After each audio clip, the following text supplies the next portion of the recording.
Y'all ready? Yeah, let's go. We are live, Boog. Oh, we are live. Yes, sir. We're officially back at it. Ka-choo.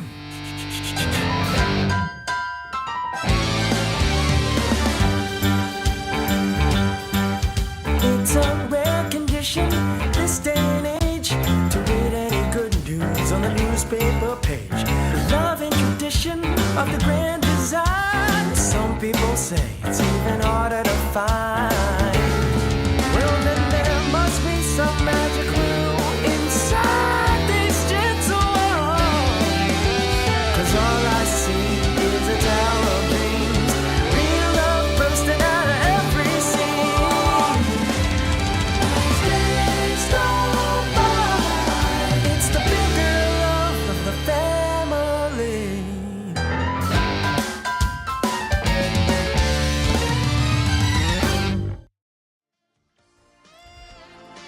The Articulated Comic Book Art Podcast is recorded in front of a live virtual audience and is funded in part by viewers like you. Thank you.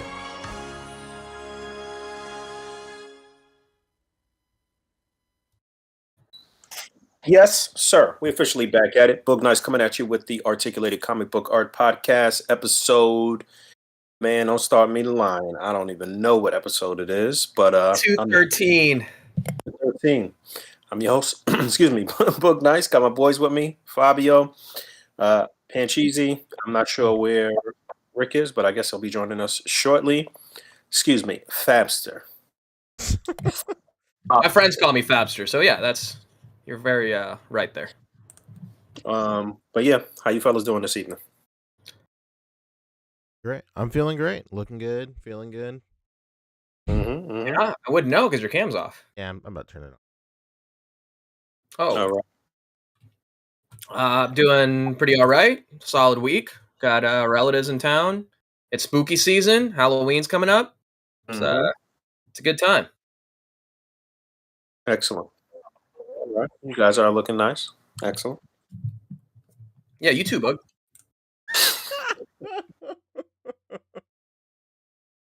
I'm looking sane right now. I put my camera on. How's the week?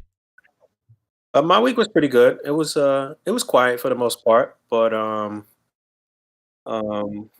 it was good. It was a good week. Had a lot of good conversations and things brewing, and yeah, it was a good week.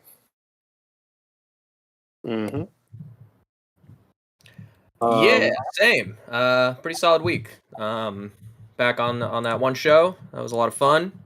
Hope to be back again soon. Nice. Yeah, just a real good time.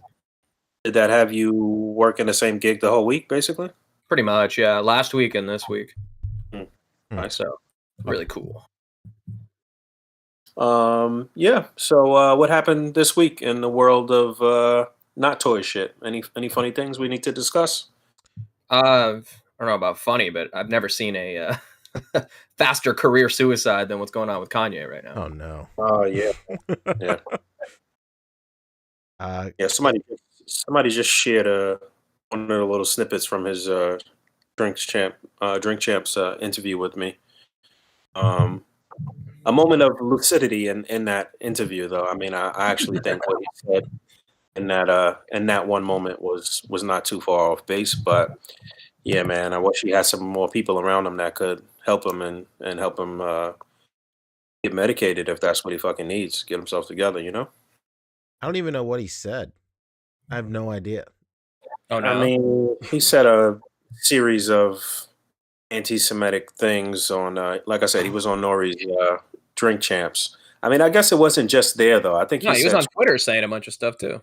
Yeah, he said it in a few different places, but the most, like, I guess, explosive comments I believe were on Drink Champs. They had took down the episode, but you know, obviously in this day and age, somebody not already, you know, copy the whole episode's out there anyway. But so what? He just said some wild shit, extremely wild, inappropriate shit, and then it all just caught up with him. I guess people just had enough. Yeah, he got dropped by his talent agency. He got dropped by Adidas, by Balenciaga, everybody that was, collaborating with him or whatever that he was collaborating with.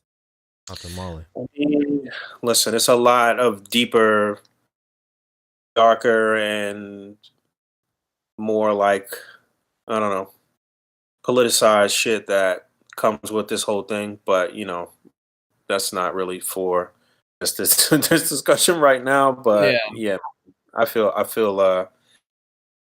It's I just actually don't feel bad for him though. no. I mean, it sucks if you're a Kanye fan. You hate to see him go down like this, but Yeah, no doubt. He's Kind going of he's the going stuff down. he's saying, he's one step removed from being like, and I'm not so sure about this round Earth business either. 100%. Yeah. But yeah, it's I'm not a medical doctor, but as far as I know, he does have some issues with bipolar, and so yeah, I guess he's having a manic episode for like a month straight, some shit. I don't know. Checks out. And Elon Musk got Twitter back this week, so he reinstated Kanye's account, or he the purchase went through or whatever. So Elon owns Twitter now, I guess, and he's like, okay, Kanye, come on back. I knew the Twitter deal, but I know that he reinstated Kanye that fast. Really? Are you sure? Mm-hmm. I saw he walked into the HQ with the sink and shit. Yeah, let that sink in. Yeah. Yep. One of the best tweets I've ever seen was no matter how rich Elon is, he can't buy the one thing he craves the most is to be funny. That's good. I mean, he's a fucking cornball, 110%. But that's how it be. It's a lot of fucking cornballs that are like winning. They like fucking Drake. Drake is the biggest cornball of life, but he makes great music though. That is kind of the thing. Is if Donda was performed a little bit better, people would be a little bit more forgiving. That's definitely it, Fabian. If you're in the sense that if you keep putting out hits, people are willing to forgive a lot. True. Even his school, which I didn't even know was a fucking thing until this past week, shut down. Yeah, I mean, it's like that with any musician performer. We overlooked a lot of Michael's and whoever's transgression just because, man, did you hear Dangerous? It's a sick album. I don't know. That's just a weird, unfortunate reality. Yeah, it's true. I'm of course joking, but I mean it in a humorously observant way. I don't actually necessarily believe that. I don't think it's right, but I mean, Chris Brown still did all right after his whole controversy because he kept putting out hits. As they say, the truth is often told as a joke. Yeah, well, pretty much. Nobody take that too seriously. It's probably a little too early, but let's go ahead and flash that disclaimer. Let's get the disclaimer going. Yeah, that's what it is. Y'all ready? Yeah, let's go. Just humorous commentary. It looks like the stream is kind of lagging right now. If everybody in the chat could let us know if that's just me or if it's kind of like it's lagging up for everybody. It's lagging for something is going on with. Yeah. All right, it should be. It's like fluxing in and out. Yeah. All right, it seems to be back now. Something is going on with the internet in my area. It is bugging. Okay. So yeah, some technical difficulties this week, maybe. If anything, the replay should be fine. So if you missed some riveting information, I'm sure we'll catch it on the. Oh no. Yeah, maybe. It's like dial up. Yeah. It says local. Oof. Well, anyway, what's up? Some All toy stuff happened this week as well. Yeah, for sure. So yeah, the big shit this week was what? Kanye and Elon Musk, and that's it, huh? Outside of the world of toys. Well, I mean, I don't know how. It's not even like political, but Nancy Pelosi's husband got like attacked. Did you hear about that? Oh yeah, Crazy. with the hammer. Happening. Oh, dude, that's like crazy. We're running on KFC Wi-Fi right now. What's going on? Is this a me problem? No, it's my I'm internet seeing it connection. too. We're fine, but just the actual streaming is looking kind of weird right now. It's frozen. Oh no. Taking number 9 with a Baja Blast. Incredible. Oh, okay. We are very behind because it's flashing the disclaimer and now the stay tuned screen. Okay, there we go. Yeah, I don't know what's going on. I might go downstairs and see what's up. Yeah, you guys keep talking about whatever. I'll be right back in like 5 minutes. Okay. All right. So what else is going on? Hammer time. Yeah, that was wild. Yeah, I only just had found out about that like 30 minutes before we went live here. I was like, ironically, I was on Twitter right before we came on, like looking at the conspiracy theory shit, because immediately conspiracies have to pop up and say that it was like staged and fake, and you know how that shit goes. I found it so amusing to look at that shit.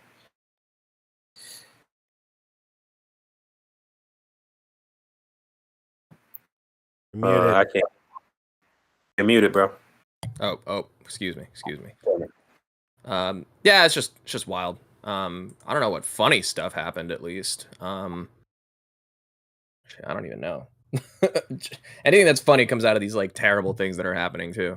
I think the signal is better though. I think we're a little more stable now from what I can see. I got something funny. I finally got my wife to say "so no head" unironically. It was really Hell great. Yeah. I had somebody is making these custom Vegeta head sculpts for SHFs, but they're in the art style of early Dragon Ball. Look incredible. But I bought one secondhand, and the guy that sent it to me, there must have been something weird going on with the postage or whatever. So I kept on getting weird tracking information errors, like the address wasn't complete or whatnot. My guess is like maybe like the label got like torn or something where it was an incomplete address. So like they were trying to like deliver it to my house for like 5 days straight, and in the morning it would say out for delivery. Then in the afternoon it would always go like incomplete address, send back. And I hate that. wife was like off for I think like 2 or 3 days straight, and I was like, hey, there might be a package coming for me. Just keep your eyes peeled. He goes, oh, what is it? And I was like, it's a Vegeta head, blah, blah, blah, blah. He goes, okay, cool. And then finally, I get another package from Canada. So the guy that sold me this Vegeta head lives in New York. So I got this package from Canada on like the west coast of Canada, like for this package. And then I'm opening it up at the dining table, and then Becky goes, "Oh, is that your Vegeta head?" And I go, "No, it's just something else." And she just turns to me really slow and just goes, "So no head." It was the greatest thing. I felt like proposing to her all over again. Ladies and gentlemen, we got him. Exactly. We got him, baby. But yeah, that's the most exciting thing that happened to me this week. Wow. I don't think anything funny even like happened at like work. Nothing particularly, I don't know, crazy. I was in a nude scene. Not me, but I was in a scene with nudity. That was an interesting milestone. Oh my God. Actually, 2 technically. Hold on, before we get into the specifics of that, I was listening from afar to your story, Pete. I feel like you told us that story already, but you told it a lot better this time, and I still laughed. So wait a minute. You were in a nude scene, but you weren't in the scene, but you were there. Were you freaking holding a boomstick or some shit, or boom mic or whatever? No. I'm in the scene, but I wasn't one of the nudes. I see. Yeah. What kind of scene was this? Yeah, what's going on, bro? Why is there one nude person? You got an NDA. I don't want I want to. Well, I mean, it was just an interesting milestone for me. It's just like, oh, here we go. Not only one, like a couple actually. Oh, wow, like, is this the first nude woman you've ever seen, or what's going on? And you play with toys, so. Still waiting for my big break, unfortunately. No, nothing quite so exciting like that. It was just more like, oh, I was just there, and I got to see all the protocols, for that when it comes to filming. What are the protocols? That is interesting. Yeah, I'm curious.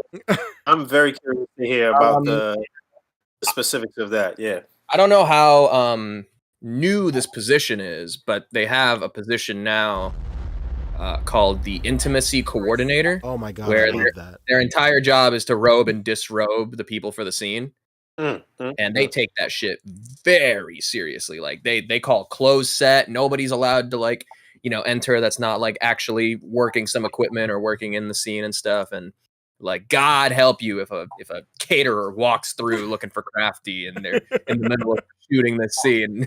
So yeah, it was pretty interesting. Oh, wow. Interesting. Yeah, that does sound cool. Like I'm talking like they, as soon as they call cut, this person fucking books it over with a little silk robe to cover the talent. Like they are, in fact, the CEO of sex. So important.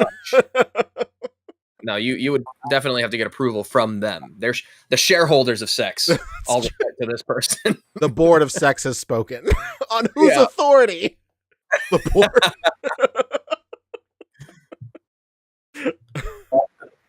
That was interesting. I guess you guys are just gonna have to wait till it might make it more difficult to miss me in the scenes, because you'll know. You'll be like, oh, and then there he is. So pretty interesting. All right. How long we gotta wait to see that? We're shooting until December, so I would imagine by next summer. Okay. Late spring, early summer, maybe. No spoilers. I'll wait to see what I'll tell you guys what show after this, but yeah, that is all. That was just an interesting and novel thing. And God, the other thing about this particular set too, I've never been fed more than on this set. Like God, I didn't get groceries for like a whole week, Holy cow. I ate so much, dude. They had us fed constantly. Breakfast as soon as we get there, and it's full on like breakfast bar. There's a sides with like your pancakes and your oatmeals and sausage and bacon and grits and corned beef hash and everything. And then after you go there, if you want, there's also like a sandwich station. There's a Mexican station for like quesadillas and burritos, and that's just breakfast. And then like a juice bar. I had like ginger shots every day, which was pretty interesting, pretty delicious. And then there's a hot snack before lunch. There's lunch, same kind of setup where there's sides, and then 3 like protein stations if you want like, beef, chicken, or fish, and then the salad bar. And then after lunch, there's a late snack, and then just Crafty all day. Like, my God, I was constantly fed. I feel like I probably gained some weight, but that's okay because I'm bulking up. We're cultivating mass right now. Of course. Mm-hmm. Yeah, a lot of proteins for sure. My God. You'll love to see. Yeah. All right. Well, your week was the best out of us 3, I guess. Then. If gotta be just for the nudity alone, yeah. Yeah, I was about to say like, gotta see some respectfully, of course, respectfully. Nothing creepy about it. It's all of course, respectfully. But for me, it's just like, oh, okay. Well, here's another kind of, crossing off something off the acting bingo card, I guess. Mm-hmm. Have you guys been seeing all those Halloween costume memes? Yes, popping up. Very funny. I really wasn't paying attention to any of them, except for one. I'm about to send it in the podcast chat. The Halloween costume memes. If you want to screen share that, it's so great.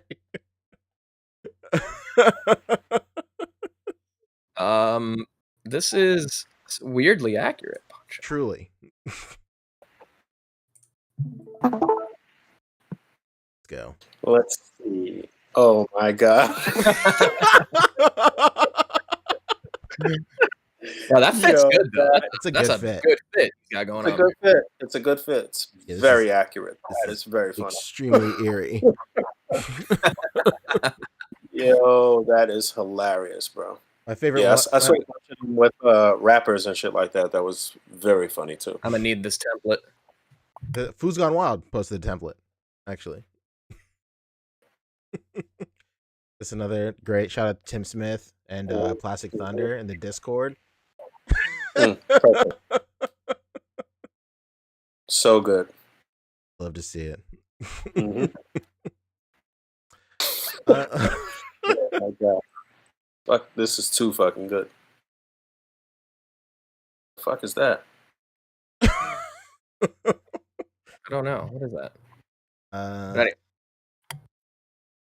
You better click on some more salacious links. Like I'm surprised you didn't say, we're not a costume, we're a culture. I mean, it's kind of played out. This is so accurate. I can't even pretend to be offended.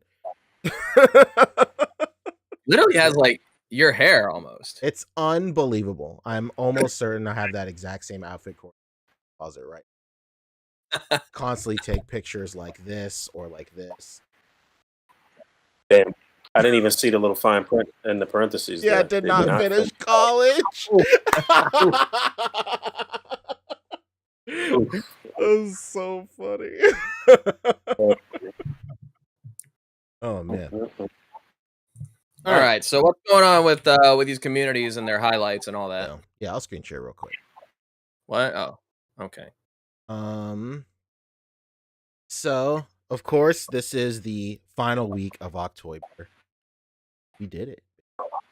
We made it. Did we? Only 4 more days, counting today. Very close. Yep. We were talking about it in the Discord, and a lot of people, myself included, were like, this might be the fastest OcTOYber has gone by of any year, because like, yeah, it was moving.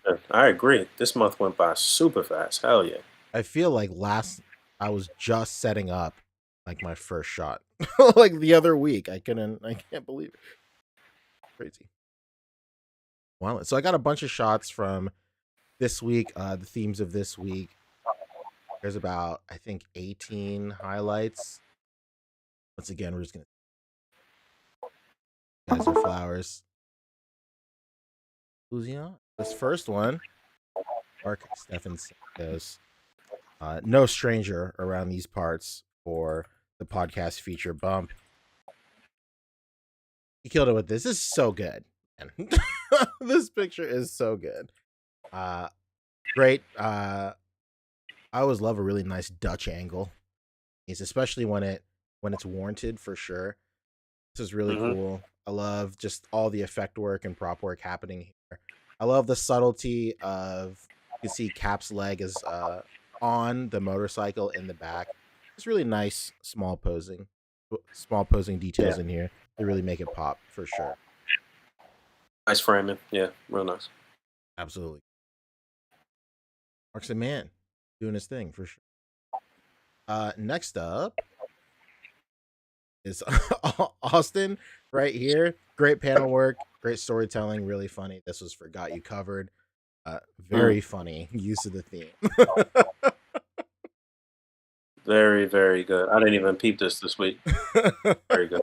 I've noticed that, like, especially on like normal weeks, you might miss like a shot or two here or there, but like in October, during OcTOYber, where everybody is like operating at like 100%, posting every day, it's so easy to miss real heat on the board because it just moves so fast every single day. But yeah, man, shout out to Austin. Yeah, I like this. I like the that one little arm, how he's got it resting perfectly. Oh yeah, in the first. Yeah, that's really good. Very good subtle posing right there. Yeah. Next up is Student and Master by Patrick Ong. Oh, this is a good one. This one's really nice. Yeah, I like this. I loved everything about this. Like, very, very nice subtle rim lighting on the front of her face right here, as well as the character in the back. It's just very nice. Can you tell I've not watched it? I got this one, man. He's called an Inquisitor. There we go. Number 1 Star Wars podcast. Nice. I'm impressed. But yeah, this is really nice. This is Seaside. Oh yeah, I was just about to say check the Seaside because you know that the ship in the back. What a great cherry on top there. Absolutely. It's a really good example of just really nice just frame building. I guess you talk about it a lot, Boog. Just set up your frame and then build around it. 9 times out of 10, like I know the mantra here is always clean, cropped, and contained, but when you're dealing such tight such a tight frame, and then you have a really low f-stop and really high depth of field, or and a nice depth of field, like you can get away with not having a backdrop or anything like that because it'll all just fade away and blur. As long as it has the illusion of being contained, then you're all good for sure. And that is the beauty and the advantage of shooting within your camera frame or setting up within the camera frame. You know what I mean? Like, Absolutely. There's no way in the world that he set this up and then set up his camera. He was building this out 100%. Yeah, Patrick killed it. So. Next up is Alex Chan. This was for This Ain't It. This was hilarious. This is just really fun. So Yo, what? Yo, what? I missed this one too. Fuck. Very funny. Fabio, would you care to explain why this is so funny? Well, I'm glad you asked, Pancho, because for someone like you who may not have watched Naruto. Yeah, I don't watch anime. Yeah, so Naruto, he took tutelage underneath the Toad Sage, Jiraiya, right? Yes. So here he is interacting with a toad. Mm-hmm. That's beautiful. Now it's funny. Now it's funny. Yeah, I know. This is great. The funniest part is the look on the toad's face. Absolutely. That's You know what I get from this? I get Brandon Deichler vibes from his Cyclops picture. Right. where they took the visor off, where Jean took the visor off. Oh my god. It's instantly reminded me of that. You know what's extra good about this too? The final shot with the toad and his face and shit like that. But like the fact that he was able to hide that look in the first panel, but you still see the toad. Like it's very nice. Very funny. Very good. Next up, right here, Alan Parma killing it. This is for I Love the 90s. Really great. Just portrait shot here, like kind of like a comic book cover or a poster and stuff like that. Really I was gonna say I had this poster growing up. I love shots like this. They're very very nice. I love the light and everything and almost the framing, but I kind of wish everything was like all in frame, and I kind of wish he stuck with one line too. That's just my personal shit. Oh, it's the Mothx Cyclops right in the front. Don't worry, you hate it. I just don't like to see the difference in looks for, it's like I said, it's a personal pet peeve thing. The style of the figure. Yeah, because, Mothx has a very distinct style versus like your Marvel Legends and stuff. Like, right. I mean, a lot of times you could finesse it, you could fudge it, and some people do it really well. Like this is not badly done or anything, you know what I mean? But I just think that his spacing and stuff here could have been a little better. He could have lifted up Archangel's wing there to not be resting on Colossus. Just a lot of little fine tuning, but for what it is, for the theme, for the day, and for getting out some shit, it's still very good though. Absolutely. 100%. Yeah, maybe it just needed another character like right above Beast to kind of fill that negative space. Yeah, fill that in, bring the wings out a little bit, space them just a little bit so it doesn't look like they like leaning on each other, but just some minor fine tuning. Yeah. The look of this is fire. It's nice. Very, very good. Next up is Randy K. Sorry. Yeah, that's those guys that are watching my car. Oh, what? No, I left my car parked on a boardwalk. These guys will watch it for me. They'll take care of it. Okay. This was really great. I love it. The thing I love the most about it is just the debris placement right here. Really sells. 100%. Really sells that like he's charging up that skin and a really nice display of power. Now I believe he's using a Rasengan effect. Oh yeah, and the effect, yes. Yeah, sure. I think the effect there is taking from a Naruto figure. Yes, you're absolutely right, and I would expect nothing less. Naruto's special move, you know, where he channels his chakra into a spherical ball shape. The Rasengan. There it is. You love to see it. Works out. Yeah, it does. It does work out for the early stages of a Hadouken. Yeah. It's beautiful. This sense of motion here is uncanny. Really, really good. It's that little bit of like debris that's bouncing up, you know. Yep, all the way up to Zangief's right arm there. He placed those little debris parts perfectly. These are all Storm, right? Yes. Yeah. That Zangief from Storm is an absolute unit. It's so huge. Yeah. A crazy tall I respect these Storm figures and people that display with them and shit like that, but I will not have a place to live if I open up in another line. Yeah, and I know what you mean. It's not so bad if it's the only line you collect. Well, we can't all be kings like you. Here we go. Simon Hill, the man, the myth, the new. Oh my god, killed it. Nudity, something you're very familiar with now, Fabio. This is really funny. This is for Sidekick Shine. It's just a really good photo. Just period. Sure is. So good. Everything is so crisp, and the lighting is on point. Everything about it is great. I'm sure you use some sort of deodorant, antiperspirant. Get that fog. Yeah, he's got a little atmosphere. A little bit of blade. Simon always kills it, man. And the greatest thing about Simon's photography is he has such a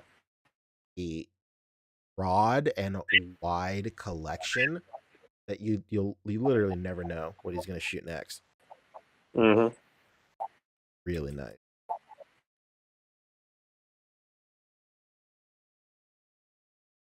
So killed it. Yeah, this is real nice. The lighting in particular, I really like on that one. Yeah, very good. Next up, Austin again. 2 features, 1 week. Hell yeah. This one was really funny. This was for This Ain't It as well. Very clever. Super clever. Yeah. Really, really nice. His seaside once again, all you really need is a backdrop and some small prop work, and if your frame is tight, you got a whole scene basically. It looks like he's in a completely packed store. 100%. Very, very good. Austin killed it, man. Austin's been doing every single day for all 4 years. So what a Chad. Absolutely. Next up is Christian Espinoza. I love this one. Oh my god. Just simply for the fact that it's Hamtaro, of course, but I love his miniature prop work here as well. Pokemon cards scattered, bed sheet, just a cutout. Everything really nice. Just a nice little simple photo. And I love Hamtaro more than anyone can comprehend. So. Just to highlight it. This is cool. Deserves a little more respect. Absolutely. And it's just really nice, simple photography. I think this is a great example of how, you don't have to go like nuts on a photo. Just a really nice set dressing and just a really nice angle. The low angle here really sells it because it's miniature work. Hamtaro is obviously like 4 inches tall or something. Just really, really nice. Killed it. Akira Joe here with this Kamen Rider Black photo for Black Excellence. Today's theme. Lots of great photos for today's theme. Yeah, I'm actually on the table right now trying to get my shit together before 12 o'clock for today. Love to see. This was really, really good. I wanted to highlight this because, it's not only is it a great photo, but this is a great example of how to photograph in low light. A lot of people sometimes work themselves up, overthinking it, and kind of overdo it and miss the mark when it comes to shooting in the dark. Either it's too blue or everything is just way too dark. But the real key for shooting in the dark is to have like really nice highlights, so you can have the contrast of those highlights against that dark scene. And this light that's coming through the hole in the ceiling is casting a really nice soft shadow on top of Kamen Rider Black here. And then of course his eyes and his belt are lighting up, and that's just more contrast. Really nice, good contrast is the key for dark scenes for sure. Yeah, Kira's always a master with the light. Yes, perfect example of how to take these themes in any direction you want to go.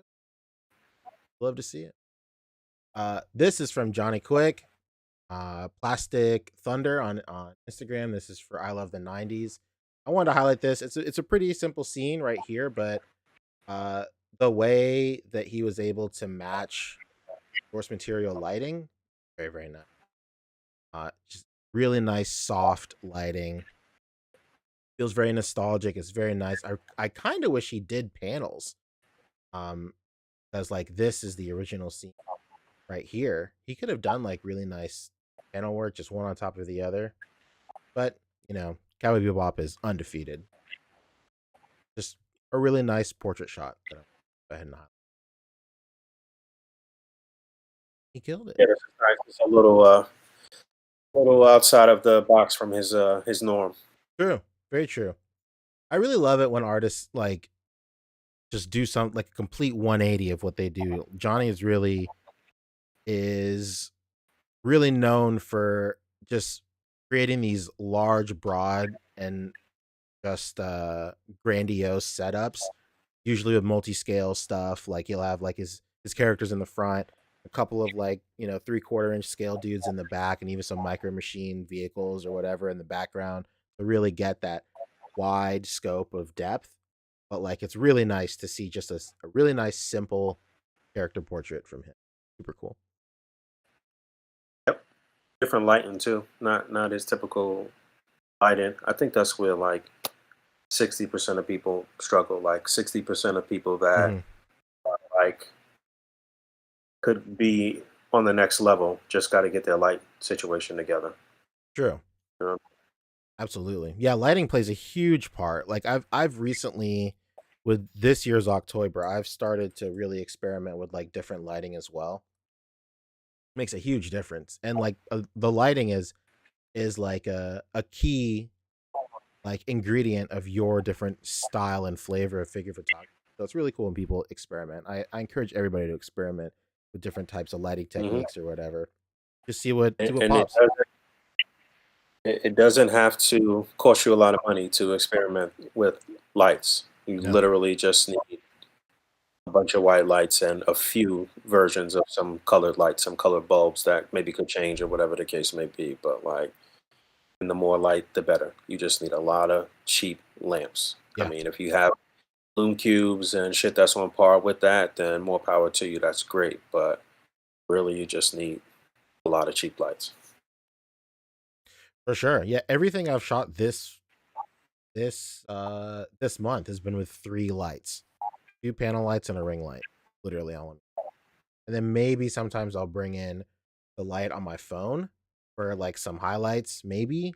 But Christopher Miller saying sponsored by Ozoni or Ulanzi. Jesus Christ.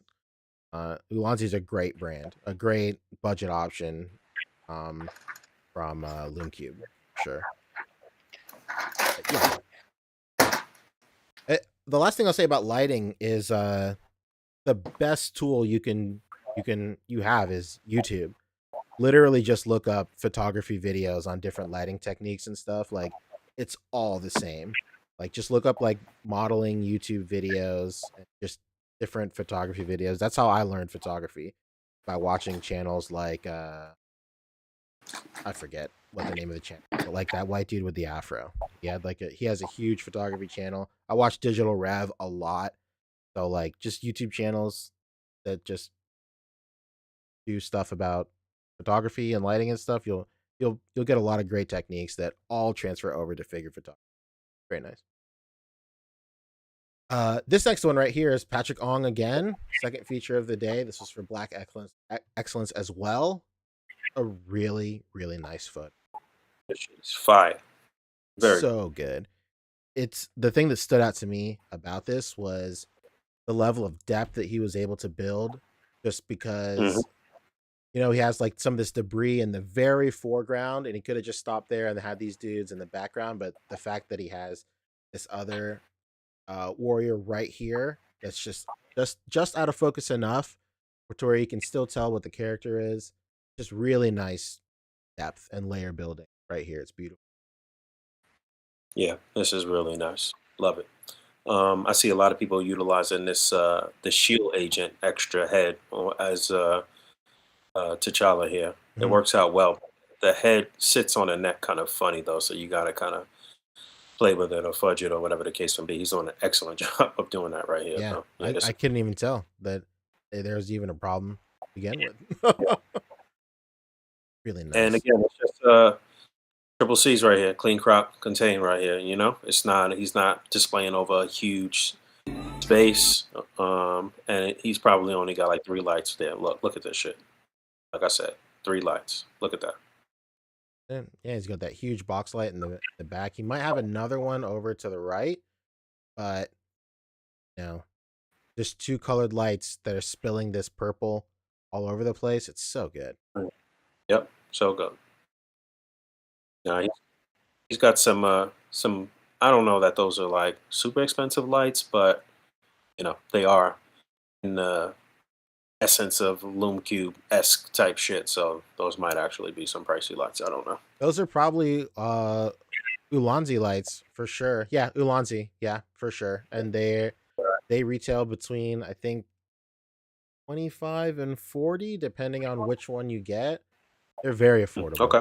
And all right, that's not bad. And they also always have some sort of sale on Amazon, whatever. So very affordable light setup. Nice. Yep, I love it. A stranger. Let's see. Next up is Eric Salvo. Great. What more can I say? For I Love the 90s. Classic, for kids.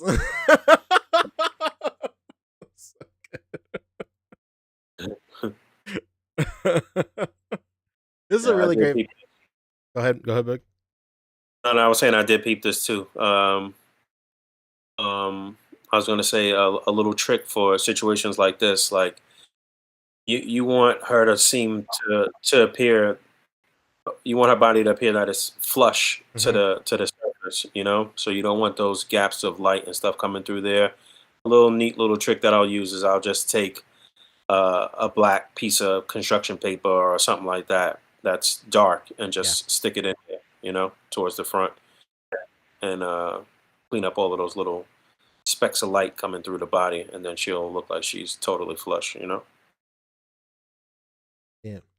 Yeah, I really wanted to highlight this one not only because it's funny, but it's a good photo too. Like the lighting is really nice. I love how he matched the lighting with the backdrop and some of that other subtle lighting that's coming on, that's filling on.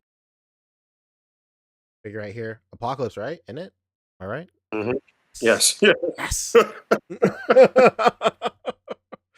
But I also wanted to highlight it because he did a really good job of kind of like creating the illusion that this female buck has has better articulation than it does, like for sure. And like just like you said, he could have put some stuff to hide like the light leak right here and below like her thigh and stuff like that. But I really commend that he was able to position it on this piece of debris to hide that much larger gap that would have. Yeah, no doubt. Eric killed it, man. Yeah. Good job. Oh, thanks. God damn. All right, next up, Aaron Scott, friend of the show. I just saw this movie last week. I watched it last Friday. It was so dead at work that I just watched the whole last movie. This is from Jujutsu Kaisen 0. Super cool movie. I haven't watched the show, but the movie's a prequel, so it is what it is. I feel like I did miss a lot of like stuff, like a lot of stuff, but whatever. It was still great. And this is a great picture.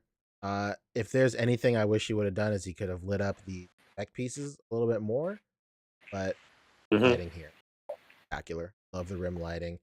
Love how he's using like these venom arms and stuff coming in from off frame. Just really clever use of these. It's just really nice. Yeah, I'm not familiar with this, but ask your daughter; she might know. Yeah, I'm sure. Yeah, this is really nice. Really nice photography. And then next up, Oreo. This is Oreo Omega. This is really nice. This is very cool. This is for Mad Props. I thought this was gonna be for I Love the 90s. Why wasn't it I Love the 90s? Yesterday's theme.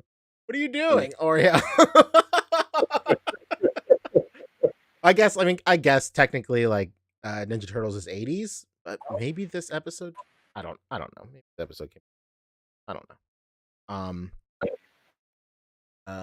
I was saying on my Instagram, actually day before yesterday, I was looking for like stuff to shoot for I Love the 90s, and every time I thought of a property and I was just about to grab the figure and start shooting it, I would immediately like think like, oh, that's not from the 90s, that's from the 80s. I was just watching it in the 90s. Right. Because I got like these Alvin and the Chipmunk figures. These like they were like Canadian KFC kids meal figures. So a big shout out to KFC, not only for providing the Chipmunk figures, but also this week's Wi-Fi connection as well. But but yeah, man, I was about to shoot him and I was like, oh man, these are from the 80s. What the hell? But yeah, man, this is just really cool photography. These guys had like a flying car in the show. It was just really nice that he was just propped it up on some acrylic stands right here to create that illusion. Oh damn, I just realized that was the what's the name car? The Bratz car. That shit's heavy. Javier says he's got a. He'll be right back. Yeah, they just texted me and they're like, so the plumber you asked for is here. Need your pipes clean, bro. It's either Johnny Sins or a real plumber. I was about to say your week has a theme going on right here, man. What the hell? Yeah, pretty much. No, dude, we had our like, okay, nobody wants to hear this, but one of our pipes burst in the front and it was leaking water, and so they shut off the water. We haven't had a water filter like all week, and then we never heard back as to when they're going to show up. Mm-hmm. Now I guess he's here, so okay, I'll be right back. All right, no doubt. Yeah, this is super nice. It's a really cool angle. You know, I don't know if he was going for the car. I don't think he was trying to say that the car was flying right now. That Donatello was working on it, right? That's what's supposed to be up. It's supposed to be up on like a. Okay, I can see that. That makes way more sense. Like it's on a lift. Right. Exactly. Yeah. It makes way more sense. I mean, Oreo's in the chat right now saying, "Damn, even when I win, I still lose." But yeah, great prop work here. It's just incredible. He's got the what do you call it? Cherry on top is like this canister that fell over, leaking this like oil. I guess it's just very, very nice prop work, and it's very symmetrical too. Yeah, very nice. It's very pleasing to the eyes. You know, you look right into Donatello's eyes with the light shining on his head there too. Mm-hmm. But then there's so much more to look at, though. It's it's almost like a painting. It's very good. Very good. Yeah, Oreo killed it, man. Oreo has really great like detolf and shelf posing and display posing as well. Really great to see his photography as well. That it Yeah, no doubt. I was going to say, damn it, another point I want to make. Oh well, it'll come back to me. okay. That's that's okay. Go ahead. All right. Like, just in the spirit of just like whatever. This is the A.C.B.A podcast, so we gotta dive deep into this shit sometimes. But I don't know. I feel like if I was looking at this though, like in a tournament or something like that, and I was like grading it, I would maybe be looking at the two of them on the car funny, like while it's on the lift and they're on top of the car. I mean, I know they're a little smaller, and like that seems wild, dangerous. Like I don't know. It's true. But if I remember, these are like these are rat scallions, baby. They don't play by the rules within their character for sure. I would imagine. I don't remember much about these characters from the show, but I remember that they weren't they wouldn't give a shit if the car's on a lift or not. But I totally get what you're saying for sure. It's the same thing where people like shoot in really tight their dio and their environment is a really tight like confined space, but they have people like in a full blown sprint. Like when did you have time to like start running like that? Yeah, you're 2 feet away from the wall. I get it for sure. Make it make sense. That's I'm always thinking about that shit. Even and especially when it comes down to like fight scenes and shit like that. Like how did that dude get knocked out over there? And like shit like that. You just gotta have a certain flow to some of this shit. But yeah, this is still really really nice. Like you said, so symmetrical. I love that. This next one is from Vincent, owner of Vasco Toys, South Carolina, local for sure. I've seen him in a con. He does diorama work. Really great. But this is a really nice, simple shot for I Love the '90s. My only gripe is I wish they would have moved this character. About his name escapes me right now. I know I sound like a fake. I wish they would have moved him a little further to the right, just so you could see. Yeah, you know what he could have did was shifted homeboy into green, left a little bit, and then just put the other dude in the back, put his head up a little bit, and everybody's face could have been visible. Absolutely, yeah. And he could have even towards the other dude's shoulder in the blue, like just swung his body around just a little bit. Yeah, he could have even just moved his camera just a little bit to the right. It would have that too. A.C.B.A is the name of the character back, and then your Meshi is green, Korobar is in the blue. Then are these? What scale are these? It's 1/12 scale. These are from Dawson, the same people that made those One Punch Man figures and that stuff. This is nice. Still very nice. Nice photography. I'm gonna highlight it a little. Soft goods. Soft goods. Too bad Fabio's not here. He's busy with his pipes or whatever. Who knows? But yeah, that does it for highlights. Very, very good set. Nice picks, man. Oh, thanks. Nice picks of nice picks. That's it. Very true. And again, reminder that this is the last week for OcTOYber. This is the last. Well, I mean, we can talk like more. We'll talk OcTOYber next week too, for sure. Hey, I just want to let everybody know too that we haven't been featuring any OcTOYber shots from this year on Instagram because technically you guys are competing right now. It would be kind of like showing favorites or some shit to post that stuff. So it's been everything that's not OcTOYber stuff for the most part. So don't feel slighted. Slighted or anything by that. Yeah, for sure that obviously we're talking about the shots here on the show. It's still 99.9%. A lot of really good shit. So you guys are doing great. Just want to let you know. Yeah, man. Yeah, I'm impressed more and more every year by just the body of work that the community puts out. It gets better every year. It's crazy. But next week we'll talk like final OcTOYber stuff, and then we'll do some fun stuff, and then we'll say some, I don't know, some sentimental shit next week that pertains to OcTOYber. But No doubt. for this week, just keep doing what you've been doing for the whole month. You've only got 4 more days to go, and if you've been shooting every single day this month, huge props goes out to everybody doing that. And even if you were able to get one shot out this month, the same amount of accolades goes to you. Hell yeah. Yes, sir. Rick, how's it going? What's up? Hey, what up? Is it really time to podcast already? It got away from me. I was busy getting a rundown. Oh no. Would you get that rundown, or can you have it on my desk, or what's going on? Can you use it in a sentence first? Yeah, and get me that rundown. Yeah, I've done plenty of rundowns. I'll just get that to your desk right now. How's your week, Rick? You do anything cool? Good. Oh. You know what's funny? What's funny is that I was with my little brother and my lady at a fucking, it's called Spirits Halloween store. Yeah. And this girl walks in and she's like, "You guys have the red Scream mask?" And the lady goes, "No, they're sold out at every single store."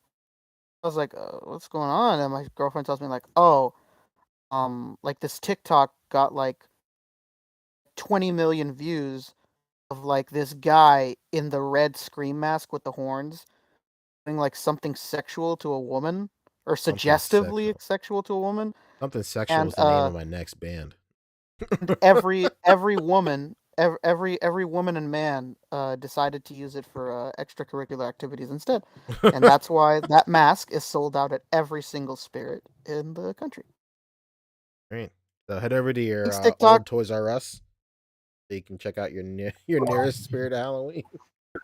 We were actually talking about those Spirit Halloween memes going around this past week. Oh man, yeah, there's a great one for Blood In, Blood Out. What? Yeah. Back, by the way, hello. Share really, it. But yeah, you gotta put this up, Bobby. This is. I cried when I saw it, not in sadness but like out of laughter. If that makes any sense. I'm about to send it right now. I'm trying to think if anything else exciting happened this week. Oh man, how could I forget? Well, let's see if you I saw this. Ryder's protein powder. Oh man, this should have me dying. I can also confirm it was not Johnny Sins. It was a real plumber. Oh no. I checked. Okay, that's good.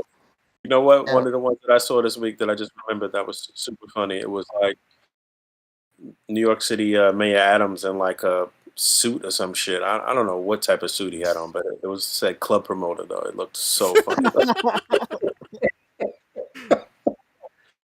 Oh man, sorry, no tortillas. Do you guys have your Halloween costumes all picked out? No. No? I was gonna be Red Scream guy. That didn't go well. I forgot. It's so funny. It happened to me this morning, and I told myself I have to tell the podcast what happened, and I forgot until just this very moment. All right. What happened? So I don't know if you guys know this, but right now there's like the really hot item, or like every Christmas season there's like a really hot item for kids and whatnot. Right now, one of those items, like right now, we don't really know because it's so far from the holiday, but right now it's really hot, is Target sells a little mini Target cart for your kid. Shit. Like walk around it. It's like super cool. It's like a little kid's like Target cart. It even comes with a fucking Starbucks and a little cup holder. It's hilarious. And so I get a notification in the morning that says like your store stocked this item, and I was like, fuck yeah, like I'm going to Target. I literally live right next door to it. Any longtime fan of the show knows. I live literally right next door to it. So I go there and I'm looking for this cart, And I see an employee. I was like, "Hey, this is a cart's here, but I don't see it." And he's like, "Oh yeah." He's like, "We just got them in. I'll go get it from the back." And I was like, "Oh, sick." So I'm standing there, and I get the cart, and I want you guys to understand this. Okay, I want you guys to understand this. I am not a fool. This story is gonna make me sound like a fool. This woman comes up to me. I'm not gonna lie to you. She's like extremely, extremely attractive. I told my girlfriend this story. She thought it was fucking hilarious. This woman is extremely, extremely attractive. This is practically has a body of like a video model.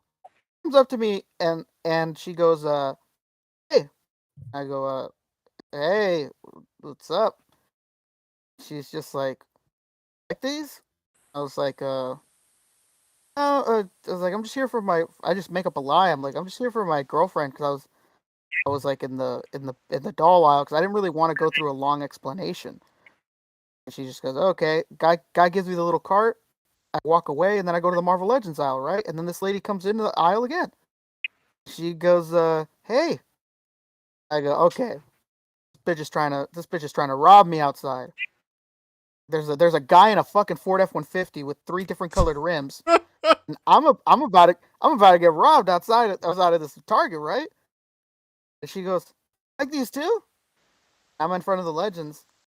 And I'm like, yeah, yeah. It's like, but they don't have what I'm looking for.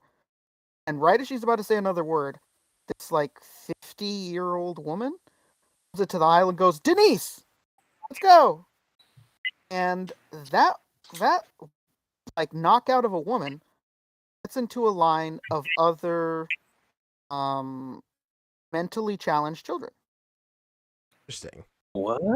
And the reason she was asking me was because she was mentally challenged. She showed wow. no signs of it.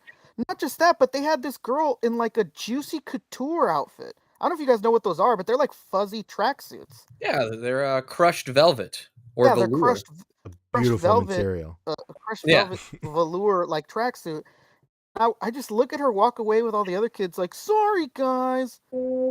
I was just like, "What the hell? Like, what just happened?" Like, I almost thought that I was being pranked by Vitaly, and it was 2009 again. Like, I didn't know what the fuck was going on. I was like, dude, nobody's gonna believe me. Nobody's gonna believe that this woman showed no signs whatsoever. And yeah, it's funny because the whole time I'm running these theories in my head, like, why is this woman approaching me and giving a shit about Marvel Legends right now? What's going on here? And that was why. Felt like a fool. Yeah, that is not the way I thought that story was gonna go. Me either, man. That was a fucking strange story, Rick. How old do you think this lady was, man? She looked like she was like early to mid 20s. Oh my gosh. It was Anytime I wild. have an interaction like that, the Oblivion NPC idle music just plays in my head. and you know, I started really running theories in my head because this girl didn't have a purse. I'm like, okay, woman with no smartphone, woman with no purse. Yeah, I'm getting done in right now. Like somebody's setting me up. This is gonna be something's gonna happen here. That was some real Mexican Larry David shit. Right? That is exactly what it felt like. That is exactly what it felt like. This is some shit that would only happen to Larry David at a Target while he's looking for like his toothpaste that's been discontinued the whole episode. What do you mean you don't have the pronamel? This is the best for your teeth. You know? I don't like the other toothpaste. I don't like it. It's chalky. Yeah, so that's what happened to me today. All right. That was, that was today? Oh my god. Damn, that was. You had, I was just about had to say the same that. Yeah. Do we have actual topics? We do. Believe it That or we not. do. Do you imagine that? For those Imagine just it's joining funny. us, this is in fact a toy podcast. Yeah. Hold that thought real quick. I just remembered something very funny that happened this Oh god, let's go. It's a short show. We got 3 topics. It's a short show.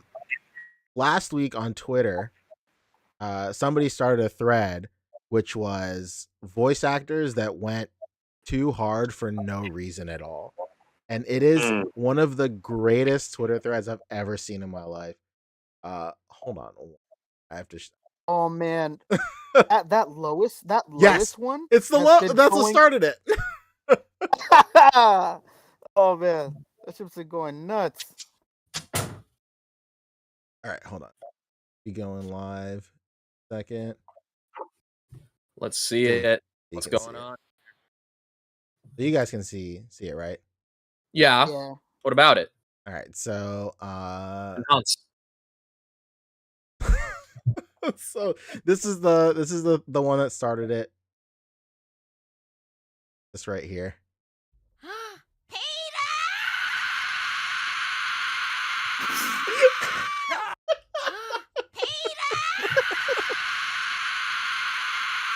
Unreal. And then of course the goat.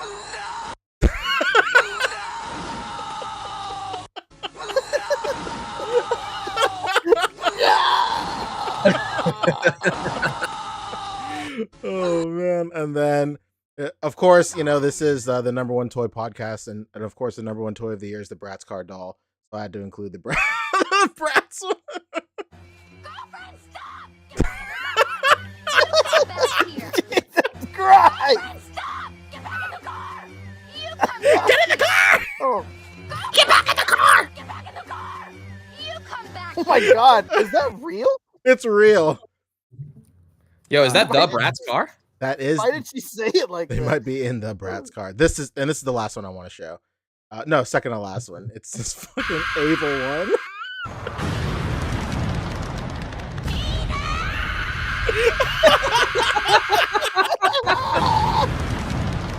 And then last but not least is the Speed Racer one. It's incredible. He's going over that cliff.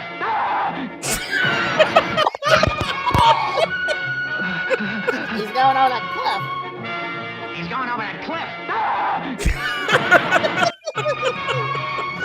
And this is how the show gets demonetized. Absolutely. Not Oh yeah. not our political there's gotta be talk, one thing not our every week hot to do. takes, but licensed clips from animation. And they're short enough. We always have to have something every week that does it. Yeah. Absolutely. I want to hear that Lois scream put to some like post-hardcore. Oh yeah. Screamo. It's gotta You know? happen.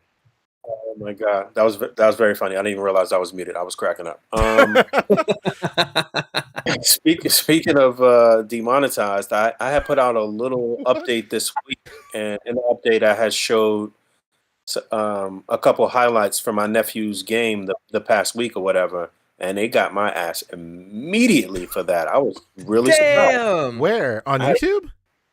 On YouTube, I had to cut the shit out of the video, or else they weren't. The video wasn't going to be monetized at all. Was this footage you recorded? No. It was footage from like a highlight reel thing, a YouTube page, I guess for the school, maybe. I don't know.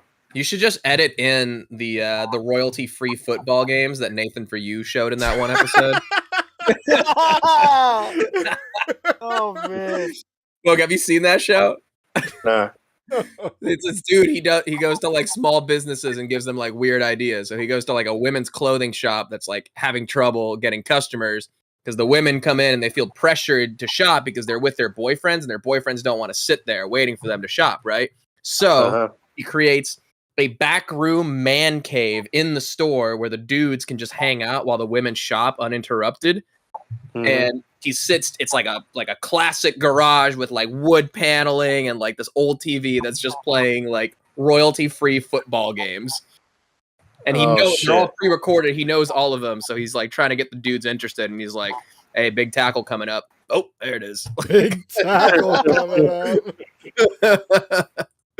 And then he's just like trying to like keep them like interested by like talking about, locker room business. You know what I mean? It's a brilliant show. You should watch it. Yeah, it's really good. I know people wanted me to link the thread in the Discord for this voice actor stream thing. Okay. The original account that started the thread got deleted, so the whole thread is gone. Oh. No. Fortunately. Yo, that happened because I was unrelated, but also kind of related, tangential for sure. There was a Twitter thread that was started by, I think, Nintendo of Europe, and it was the Wii Sports bowling thread. Bowling. Oh man, the bowling pin. bowling pin. The bowling pin just getting railed and blasted into the other pins. Oh, insane! And I went looking for that thread for like minutes last week. Yeah, that's a lifetime. Yeah, man. Minutes. Yeah, and it obviously the original post that got taken down, but man, those NSFW bowling animations are the funniest shit in the world. It's the last thing I'll say before we start actually talking about toys is in that same thread was another like fake bowling alley. I don't even know what to call them. They're like animations. Yeah, bowling alley animations. It's one that Corridor Digital did, and it was so fucked up. It was this bowling pin walking through like the hallways of a school, and it's like a nerdy bowling pin, and a group of bowling balls like pushes it, and its glasses fall off, and like they break the glasses, and then another bowling ball comes up and helps the bowling pin up, and then the bowling ball, it cuts to another scene where the bowling ball that helped this bowling pin out is going to its locker, and it has a note in the locker that says, "Don't come to school tomorrow." And then it says spared. Spared. Jesus Christ. Couldn't believe it. Oh no. Unreal. That's terrible, and I love it. It's awful. All right, speaking of awful, let's talk toys. Today's top stories are Hasbro. They had their super secret live stream last night. Oh, that link didn't get shared right away. It was not only was it blasted, but they didn't set it to unlisted. So if you were subscribed to Hasbro Pulse in any capacity, it showed up on your feed. And then Mezco, we're talking some Mezco stuff, and then NECA, and then we'll get out of here. And before we do, I want to read off. We got 2 super chats so far. We got Static Thunder at the top of the show, hit us with 5. He said, "Was gonna say this before the lag, but I wanted to get a clip of Boog calling people cornballs." It'll happen for sure. Yeah. And then just now, Fat Man hit us with 20, saying, "Hey boys, on Toku Nation you can see Figure Arts is dropping a new Kamen Rider Shadow Moon for premium Bandai release US. First time this is being done. Figure looks amazing. Show dropped today too, and it's incredible. Hell yeah." Let's take a look at that real quick before we bounce into this. All right, I can pull up Toku Nation. Yeah, this was from a new Kamen Rider show premiered today as well. I would imagine this from that show. Kamen Rider Geats? Is that what it is? No, that's another show that's happening right now. I think Geats is the one where they it's Black Sun is the one that premiered, but Geats, you might like this, Fabio. It's a Kamen Rider show where it's just a battle royale, like in every sense of the video game meaning. It's just a battle royale of Kamen Riders, basically. Lightspeed hit us with 5 as well. So stopping in for a bit before work. Much love, guys, and 4 fist bumps. Thank you, man. Thank you, bro. Thank you.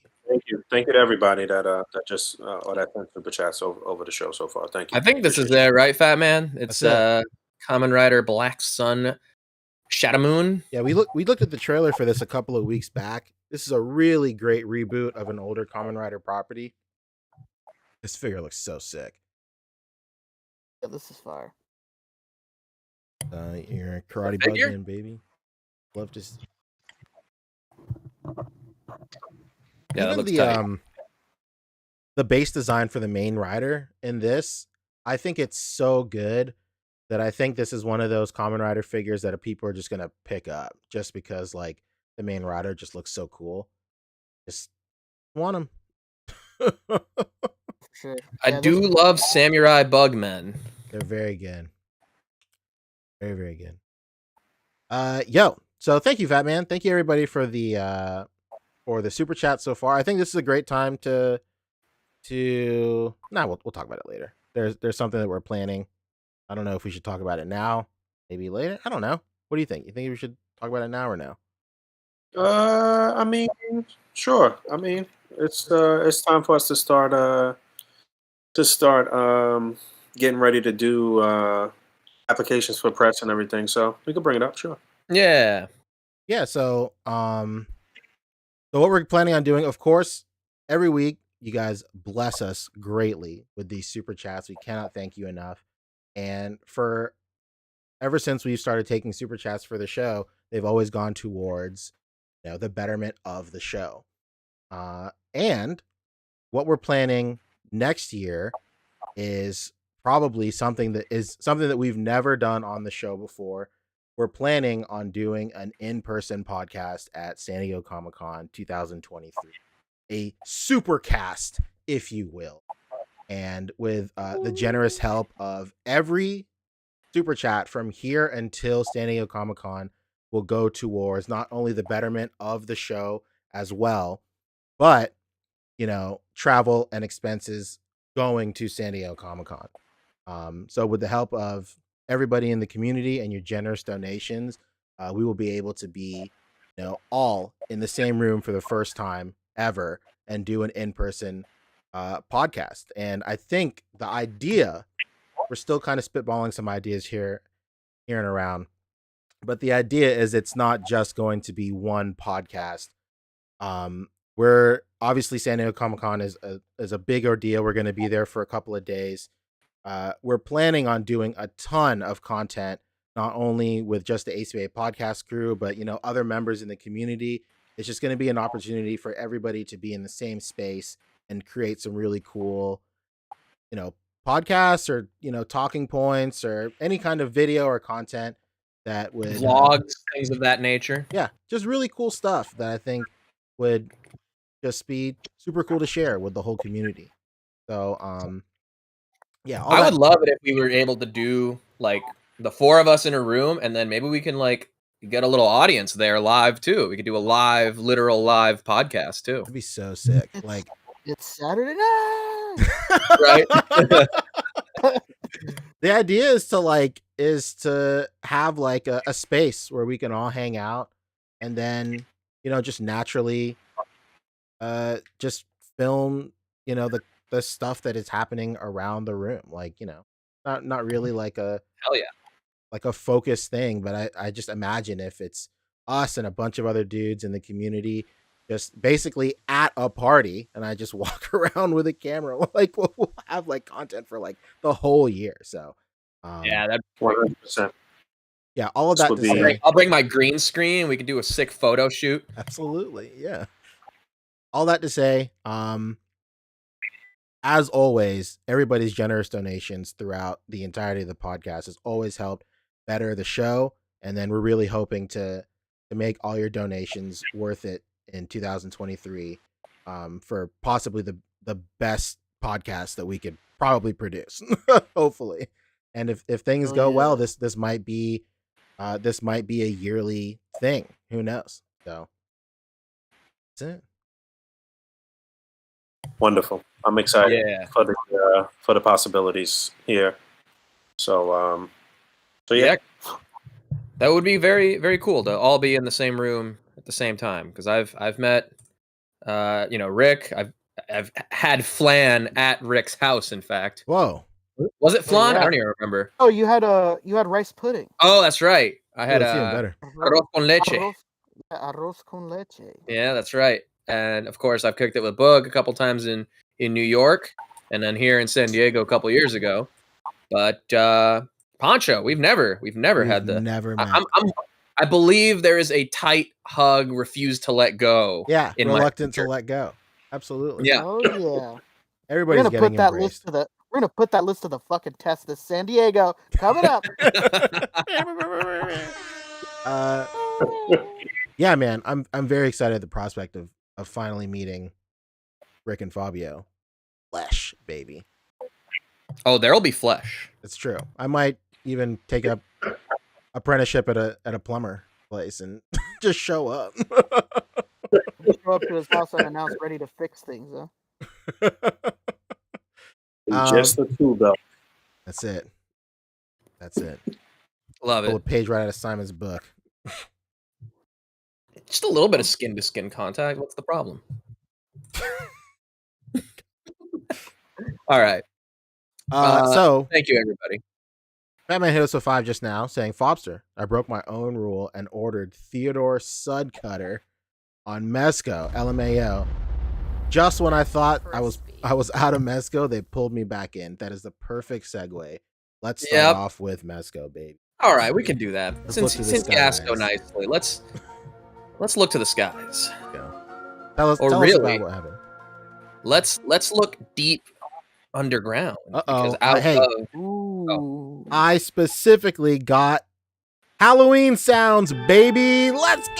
Yes! Oh my god. You're gonna have to send me that library because I'm gonna need it for my stream on Monday. But anyway. It's just an organ and some thunderclaps. Ooh, let me do the sound effects too. Oh yes. Are you okay? The plumber's gonna get scared out of there. All right, so where do we start? So on, I believe it was Tuesday, Mezco just put up a quick little trailer ski saying something wicked is coming soon. Ooh, Gangrene Estates, a couple graveyard things, and then whoa, a dude emerges from the ground. Ah, spooky. A hand comes out, and then a dude. Oh my god! And then there we go. We got this spooky trailer. No further details, but this dropped on a Tuesday, which had everyone thinking maybe this will drop on Halloween, on the day of Halloween would be appropriate. But no, 24 hours later, it did go up for pre-order. That is the 112 Collective Theodore Sod Cutter. Sod Cutter. Part of a new in-house line, it seems like they're doing, called Gangrene Estates. Interesting. Separate from the Rumble Society. Separate from Rumble Society, we now have Gangrene Estates. You know what? I didn't even realize that this was outside of that whole thing. Okay. Yeah. That actually makes me a little more angry. Well, you know how it is. Licensed product keeps getting delayed, but that's not stopping the waves of pre-orders still coming. Not even pre-orders. This was technically in stock. Buy it now. It was up for maybe about 48 hours, and then they closed off. Whether they sold out or not, we're not totally sure, but it is now on wait list. It was up for a while. And we're looking at $120 deluxe edition figure with how many heads? A lot of heads. So many heads. Dang, so many heads. So many heads. Yeah. So no head.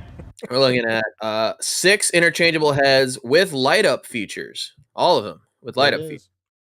What's the LEDs in the neck, huh? It might be. I don't know. Maybe they have figured out how to do them in the head before, but that's a lot of batteries. So I'm thinking, it'll probably be in the neck to only have one battery, and then a light up lantern as well. And a bunch of grim, macabre accessories, like a bag to store the severed head that he can also hold. Wow. His own tombstone, which can be secured to him with a rope. Wow, they give you a little bit of butcher's twine too. These guys are so generous. A little bit, yeah. Butcher's twine. 14 interchangeable hands, 3 hats. It's a lot of display options, and from what we can tell here, I mean, we can't really tell much, obviously, because of the soft goods and stuff, but it seems at least that the arms and all that are new. The feet are new, the hard plastic parts we can see. None of this that we can see so far is like reused from Nosferatu, but, maybe parts of the underbody are. Is this a DC Icons? Arms are long.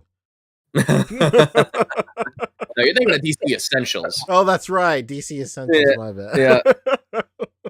He's just a spooky zombie grave and groundskeeper. There he is. He comes with an exclusive 32-page magazine format comic book in the style of Tales from the Crypt. That is a wild title. Magazine format comic book. What does that even mean? It's like not like a small, it's not like a mini comic or like a regular comic size. It's like a magazine size. Basically what they did for Dark Nocturnal too. So yeah, that's all we really know about it. But at the same time that he dropped, there was also the Graveyard Gremlins, 13 glow-in-the-dark little figures which sold out like in like an hour, maybe not even an hour, maybe like 30 minutes. Jeez. So big demand, I guess, was, maybe it a was smaller like run for these graveyard gremlins. It was like 30 something minutes. Yeah. Yeah, That's crazy. so Just unpainted, glow in the dark figurines. That's wild. gremlins. Sure. Well, for $13, a buck a piece. You know, okay. Oh, I didn't even not see bad. the price. Yeah, that makes total sense. Yeah, and then along with that, there was also a T-shirt. Gotta get your merch. Hey, in case you want to join the graveyard crew, Oh. And if you bundle either or both of these other items with the sod cutter figure, you got a little discount. I forget what it was. I think it was maybe like $6 off if you got just one, and then like $13 off or something, maybe like closer to 20. I don't quite remember. That's a deal. You know how it is. This is one that I actually just like rushed to order real quick, and I was like on my way out the door actually. So I like literally bought this and like closed the page. I didn't even like look through what I bought until later when I got back. But yeah, he comes with quite a bit, and then you know you got a little bit. Basically, if you like bundled it and got the discount, it basically paid for the shipping. But hey, you're still paying 3 separate shipping charges for things that could easily ship in the same box together. But no, we're getting 3 separate boxes. It seems like. Yep. And they said please allow 4 to 6 weeks for delivery on these items. Not the shirt, but at least the gremlins and sod cutter. So interesting. As far as like the trailer goes too, there was also some hints of maybe like future figures in terms of like what we saw on these like gravestones, you know, maybe that'll be part of this Gangrene Estates line. You know, we got Jack Rotten and Lazy Sally. I don't know. He left on his own terms. Now he's food for the worms. Mm-hmm. Yeah, some real Disney's The Haunted Mansion I was type just about of to vibe. say, this guy looks like a Haunted Mansion. Dude. Yeah, this is very heavy Disney vibes. Like this guy's on the ride screaming with some voice actor who should have gone that hard. Yeah. I actually, you know, this one was, I'll say it did not hit me at the best time because we've been hit with quite a few long-standing pre-orders from Mezco in the past like couple of weeks with the Death Brokers and the Magical Enhancement Kit charging on at the same time like 2 weeks ago, and then last week the Death Dealer started processing. Actually, earlier this week, literally on Monday, the Death Dealer started processing, and then this dude dropped on Wednesday. So it's been you know, as much stuff as has been delayed, there are still quite a few things coming all at once, and it has been rough, baby. Yeah, it's been rough in general from across the board. If you collecting, you know, multiple things, it's been kind of rough. Mm-hmm. I'm echoing. I don't know why. That's me, probably. But yeah, so he dropped. Now a wait list. That's about it for Mezco. I mean, it's a real quick hit. Did you guys get this? I did not. I wanted to. Yeah, I was really tempted. I think if the price was a little bit lower, I would have. But it's just not a good time right now. Like the holidays are coming up. Like this one was rough. Yeah, exactly. Yeah, it's really cool. It's a lot cooler than I actually expected or knew. I didn't really look that deep into it, and I didn't even read any of this stuff. I didn't fuck with it in any way, shape, or form. But just my initial reaction was that the figure looked pretty cool and had a lot of nice accessories.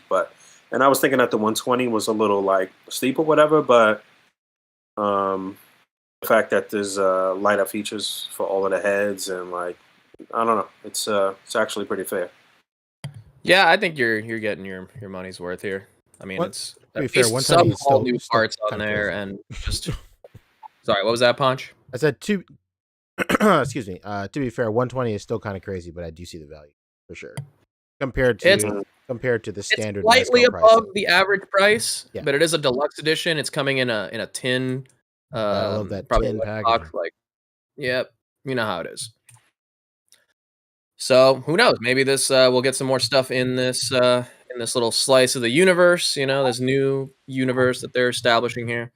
Can't wait to see what more there is from this. I like the original stuff, so I don't I don't mind that I'm still waiting on Batman. Jesus Christ.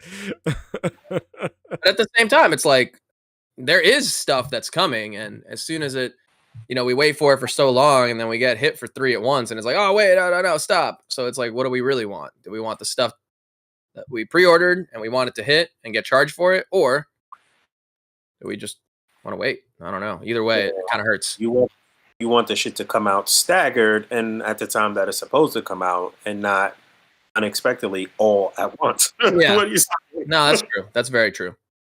If Death Dealer hadn't been moved from the previous window that it was at, I would have been fine. This one was like, oof. It's a good thing I ate on set for a week straight. That is my grocery money right there. Plus, I got to bring stuff back, so Well, that's what really matters. Yeah, You know what this means? We're eating as much fucking food off the craft table as possible. Pretty much, dude. And I'm not even off the table, just stuff that I brought home. I have so many hot peanuts that I brought back. So many. I mean, breakfast doesn't really care what you grab. So for me, it was always a something to eat there and then something to take home to go. That's what I'm talking about. That's right. Good thing quesadillas keep pretty well. Before we move on from Mezco, Fat Man hit us with 5. He said, Mezco just needs to hire literally anyone to send out emails. How ironic. I'm going to be in a graveyard as well when my pre-order has arrived. Yo, it's true. I don't know if that responsibility is it's probably too much for just one person. Oh, it is a one-man army. As soon as they establish a person, I don't know how long that'll last with the amount of people that are about to be coming after them. Just outsource it, man.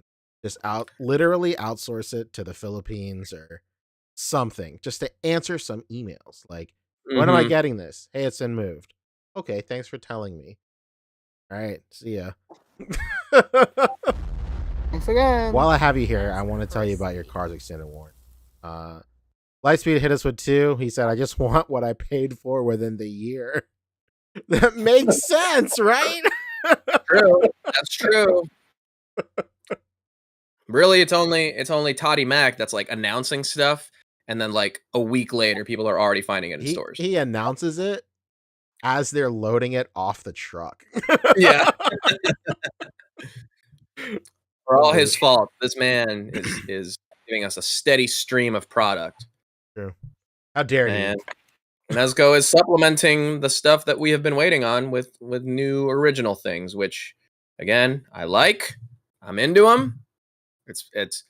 I might even be of the opinion that maybe they should stop doing the licensed stuff and focus on this altogether. You don't. Be put more on the Damn Toys way of doing things, where Damn Toys just does their own stuff. They sure do. I'm right, they do.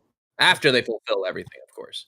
I do agree. I think we've said it on the show before. Like, they just need to go through their backlog, just start a clean slate, and just say, hey, we're doing original shit, and then maybe we'll do some license. Our vision has shifted. Yeah. And I feel like they've built a fan base strong enough to where that'll be fun. There's plenty of other companies that can give you Batmans and Spider-Mans. So true. And they'll still get their one-offs with like really hot, like the hot movie of the year. Like the next time a new Batman comes out, they'll do like a special Batman thing that we won't see until the next reboot of Batman comes. But it is what it is. Yeah, they're gonna reboot this Batman again by the time we get Battinson. For sure. You guys letting them off the hook real easy, huh? I mean, it is what it is. That disclaimer up here. No wonder. Just forget about everybody. It's all right. Just make your own shit. It's all right. We forget. No wonder everybody calls us shills. I wouldn't say I forgive it. Right? No, of course. Netflix and chill. You know what I mean? Netflix and chill. God. Yeah. No, I'm not letting them off like that necessarily, but they do gotta fulfill the stuff that's outstanding already. But given just how delays have been working, it's just like, well, if the fans are dropping off to say like, I don't want to wait for this stuff, I can just get it from another company, then all right, then do that, and then they just don't do the license stuff anymore. It'd be interesting because it's really not that type of company to be collecting if you're like, let's say, a fan of G.I. Joe. Like my friends at a Toy Kind of Mood, big G.I. Joe fans, they just get everything from G.I. Joe, from any company, right? And Mezco be delaying these G.I. Joes where Destro is coming out at the same time as I think Roadblock now. And obviously I don't mind waiting because I'm not that big of a G.I. Joe guy, but if something like Classified Series is giving you such a rich, complete G.I. Joe collection, then just like go with that, Don't feel like you have to get Mezco G.I. Joes just because they're G.I. Joe. Nobody's saying that. You're talking about that. I'm saying that.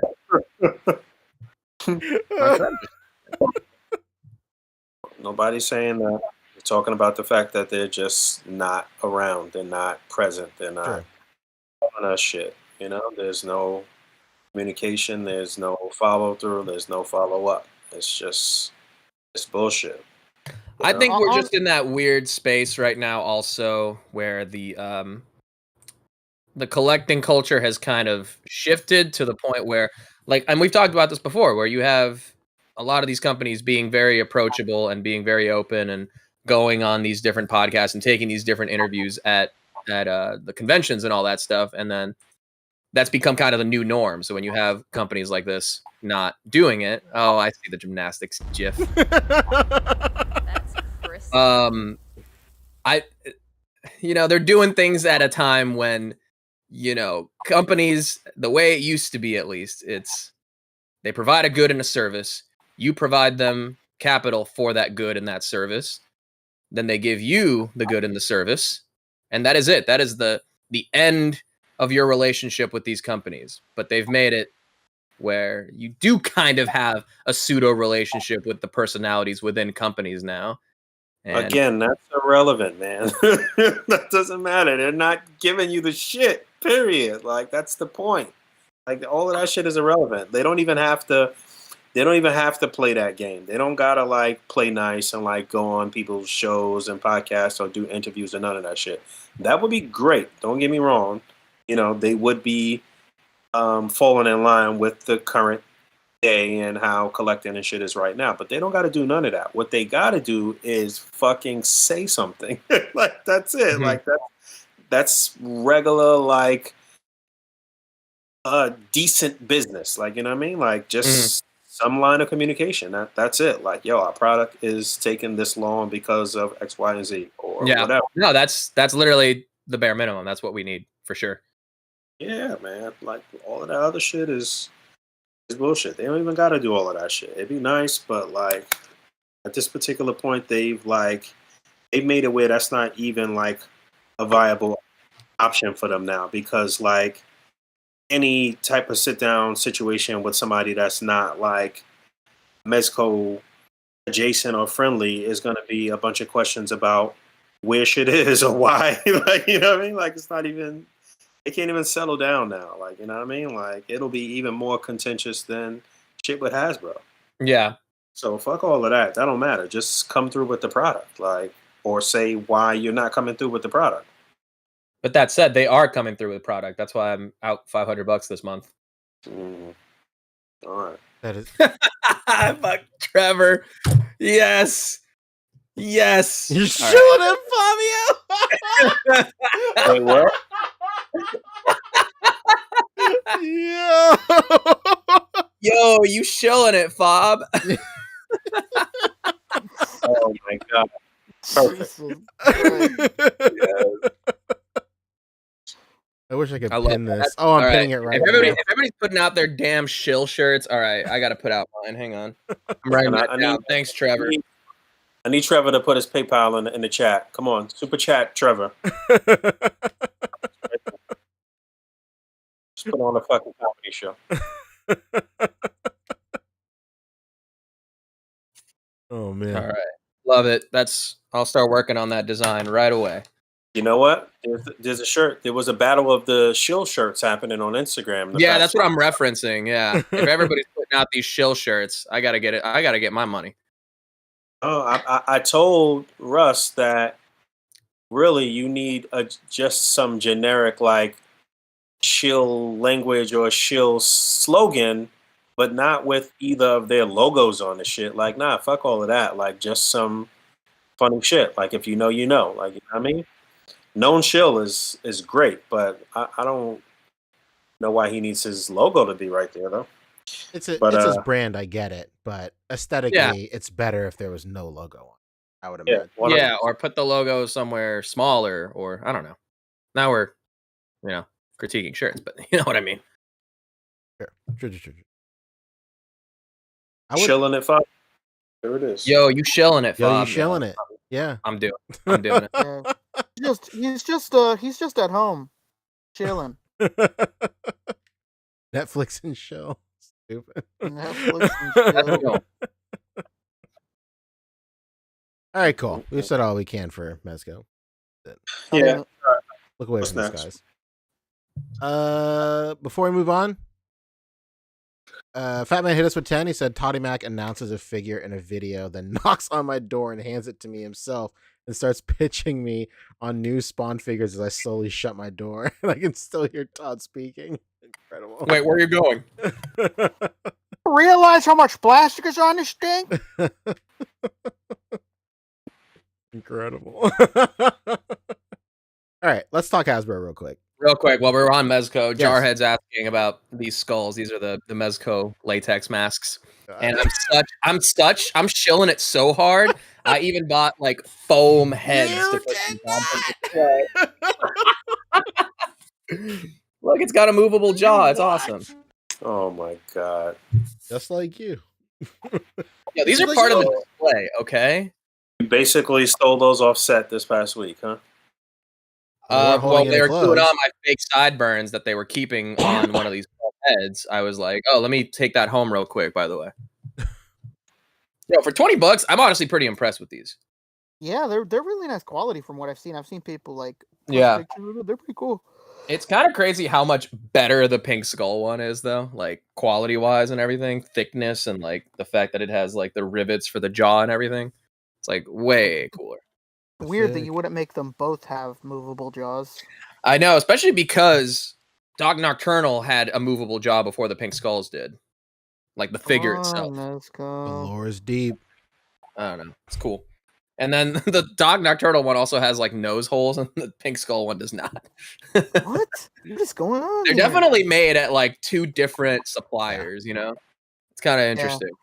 One is from Spirit, where they make the red Scream mask, and the other one is from where they don't make the red Scream mask. Precisely. Yeah. All right. We're moving on. What's next? Let's talk Hasbro.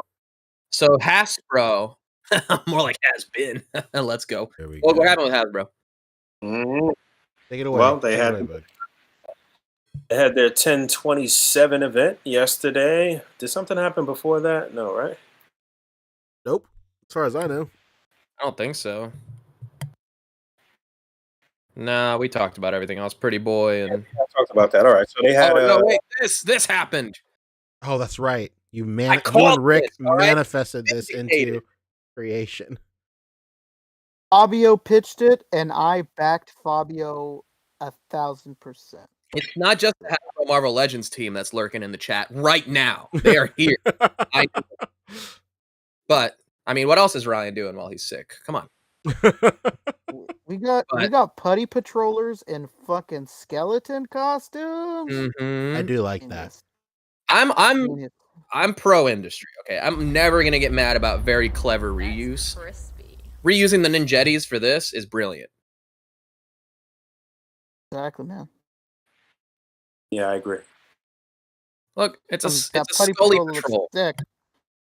Scully, I don't know why I like that so much. Tell me it's stupid and I don't need it. I would never do that. Papa Schmitty says, look at the price tag. What's the price on these? Oh, $28. Man, there we go. There ain't no fucking way. Out of their minds. This is I no just pulled longer that number. I'm not cool. totally sure. Oh, okay. People in chat can tell us what these go for. Don't you dare say really anything over I'll look, hang $24.99. Really need to fix her hair placement. What the fuck's going on? Oh yeah, I was right. These are $28. No way. Get out of here. Why? They're reuses.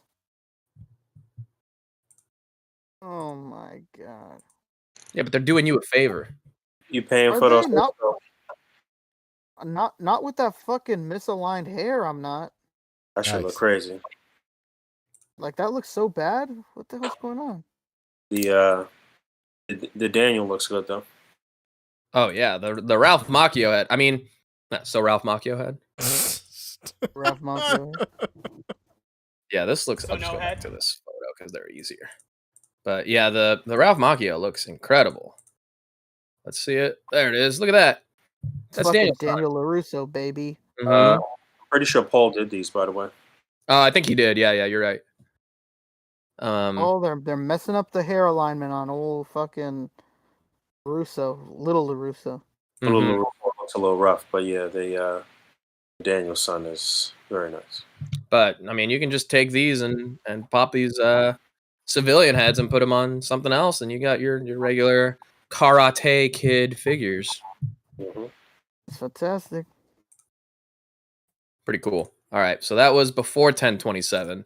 Then 1027 happened, which was yesterday, and this dropped. Serpentor. They restocked it again. Yeah, they restocked Serpentor and Dr. Mindbender. There's no way I'm paying $80 for that fucking Serpentor. $94 and change with the tax, my friend. Oh man, no cute. way. Very cute. It was funny, David being the good person that he is, because when it first went up, I wanted it because I didn't know the price. He was like, damn, man, we got to keep a lookout, like if this thing restocks. So sure enough, being the good guy that he is, he messages me like, oh, that Serpentor's back in stock. And I was just horrified. There's no way I'm buying this, brother. No way. Yeah, it's Mm-hmm. I don't know.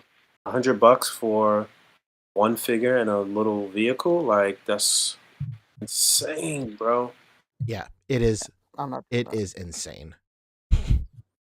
I would have. I was looking to spend that kind of money. I'd have bought Theodore Sodcutter. I'm not buying that. Right. I'm just saying, in comparison to even other Hasbro product, like they gave us a motorcycle and a figure with the breaker figure. Yeah, and I mean, like $32? Wasn't that like $32 or something? Yeah, and at a lot of places it's even on sale. Crazy. Or it was. I don't know. We got a $40 Legendary Riders figures from Marvel Legends a few years back. Motorcycle. Also, on top of, as this commenter says, it's for premium members. So you got to pay the membership for the privilege to be able to spend the $95 on this thing. Well, I don't know about that. Nah, it was open to everybody because even though I'm complaining about the price, I did pre-orders. Oh, maybe this new run is for members only. Maybe it was premium. I'm not a Pulse member. Maybe it was premium just only now. for like an hour or something like that. I don't know. No, it was up for a while, bro. And I'm in no way, shape, or form a member. I mean, you have to have an account on a site, I guess, maybe, but you don't have to be a Pulse premium member for sure. Okay, well, yeah, you just get that 1 hour, before it goes live for everybody else. Yeah, as a premium member, it doesn't mean that premium members can't order it. Yeah, but what if premium members make it sell out? Then that's what I said. That's what you were saying? I said it was for premium people for like an hour. Oh, I thought you were saying only. Yeah. No, that's what they typically do. They typically give them like the first hour. It just kind of sucks when their stock is low and it already sells out in the hour. Yeah, because this was a restock, so yeah. The best chance to have gotten whatever leftover quantities they had would have been to have that extra hour. Oh, excuse me, I had to sneeze. Yeah, I don't know, Brian. This I would rather pay the extra $25 difference and get an all new soft goods laden figure with light up features. Agree. Subjective. No need. It depends how much you like GI Joe. Or you know, I'd rather pay like an attorney. Like that was like the equivalent of like objection or some shit, Your Honor. Like Relevancy. but you know what? I'd rather spend half the price and get fucking Cosmic Ghost Rider. Like that's a fucking figure. That's true. yeah, Like, what yeah, is like? Come on, what Or are we two doing? breakers, because those bikes could be army builders. yeah. Yeah, you could get 2 breakers at that point. I mean, they basically, they're doing what Hasbro does. They are relying on the like nostalgia and the name recognition, and like this being like a big baddie in your Cobra army and shit, and like like shit, man, that's crazy. I mean, it is technically it isn't too far of a comparison because this is an in-house Hasbro property as well. So they don't got to pay the licensing fee to make it that expensive. And to be fair, he has a soft good, not multiple soft goods. Right. One thin piece of cheesecloth right here, a Lego cape, if you will. I was just about to say a Lego cape. A Lego cape. Like it's mad accessories or anything like that. Like this is actually very. This is almost the same price as the Mojo 3-pack for just a figure and a little flying chariot. And I think they are relying on that. Whoever said, Kyle, yeah, it's like, Hasbro themselves is literally saying, what are you going to do? Pay more than this on eBay? Of course you're going to pay $80 right now. Well, of course, it's going to be more on eBay. Yeah. You set the fucking price high when you released it. What the fuck? Right? Like that's an insane argument. Like a company with an 80s property that we've owned outright isn't going to charge you $80 for it. Come on. But yeah, that's wild. And we talked about that when it first came out. But the 1027 stream continued. It was across all of their brands, So they started with Dungeons and Dragons figures from the movie that's coming out. And these actually look kind of interesting. He is. We'll just quickly gloss over these things. Shout out to Toy Shiz for all the coverage here. If you're looking for like medieval dudes or I don't know, whatever. There you go. You want a Chris Pine head sculpt? They look like they're from Star Wars. This doesn't look medieval. This shit looks terrible. Yeah, they look weird. I don't know. not the toys. The designs themselves from the movie. Like the movie looks horrible. Like let me not act like I'm insulting the toys or who designed them, but the movie designs themselves are just garbage. The movie looks terrible too. Dragon though. Kill dragon though. I was about to say a dragon though. Mm-hmm. That's interesting. I'm gonna talk more about dragons momentarily, but okay. Well, actually, yeah. McFarlane Dragons are hitting store. We'll talk about that. I don't know. Anyway, Marvel Legends continued. These are their 375 stuff. So if you're into that, boom, there you go. All right. What about this? Hello. Remember that 2-pack they teased at the end of San Diego Comic-Con? What about them? Here it is. I've been seeing a lot of mixed feelings across the community for these. It's like split right down the middle. It's exactly what we thought it was going to be. Yeah. One would say that it's split down the middle like 2 VHS tapes. Yeah, I would say that. The year of the X-Men. We're taking a break and we're doing some Spider-Man figures. This is just interesting because they already released technically 2 animated style figures in the retro card line.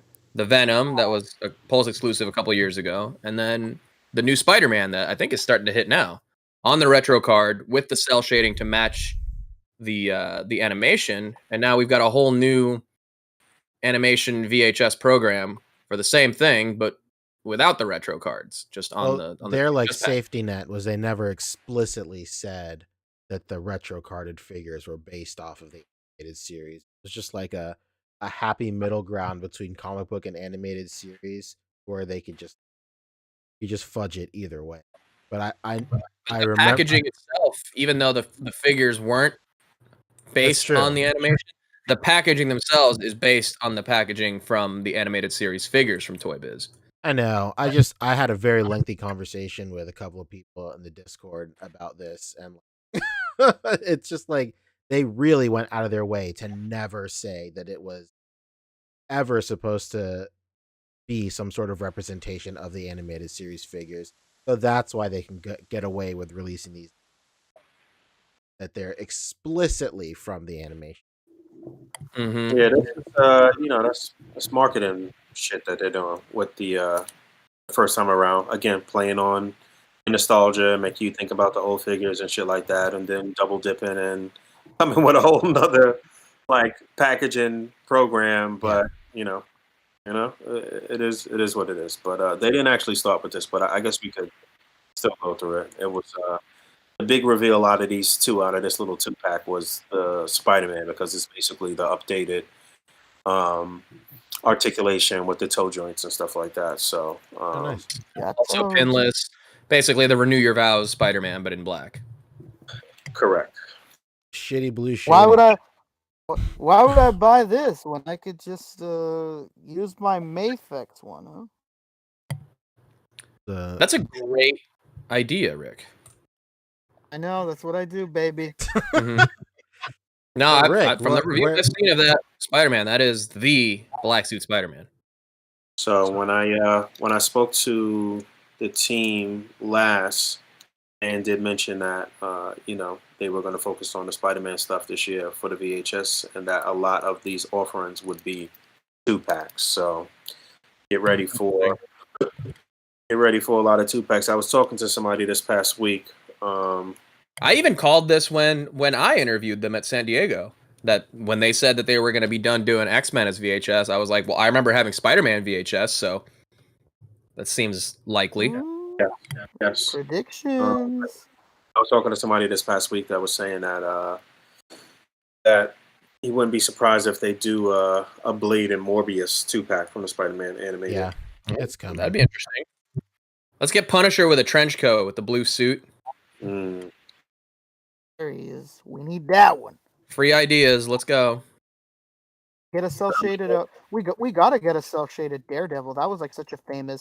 Yeah, dude. That was a famous VHS. The VHS 2-pack that I remember having, or at least like, yeah, no, the VHS had like Daredevil and Spider-Man, and like the front of it was like their faces split, and it was like half Spider-Man, half Daredevil. It was like their like face-off episode or whatever. It was like the VHS has had like 2 or 3 episodes back then. That's true. Genius. Yeah, it was like maybe a 120 recording, but really probably like 60 minutes. It's unreal. Yeah. All right, what was next? Oh wait. So yeah, they did. They took Spider-Man, Carnage. This was the actual first kind of figure reveal that they showed or whatever. But we finally going to get a classic Wonder Man, smoking jacket Wonder Man, actor Wonder Man. However you want to go with this, you could actually not only use him for a classic Avengers team, but also he was kind of went back to this get up or a version of this when he was with the Mighty Avengers. So you could actually fudge this guy if you are solely a legend collector and you like to buy multiples to set them up with different teams and stuff like that. Then you might want to get two of this. But I think this was one of the best reveals on the day for Legends, honestly. Fantastic. That was really good. Definitely gonna get this. But some controversy here. Because she got single jointed elbows. This is the I believe the same basic body as the Rider's Black Widow, right? Yeah, I believe so. That's what popped out. Riding.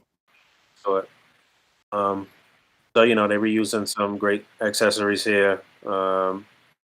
We've seen everything is reused here, if I'm not mistaken.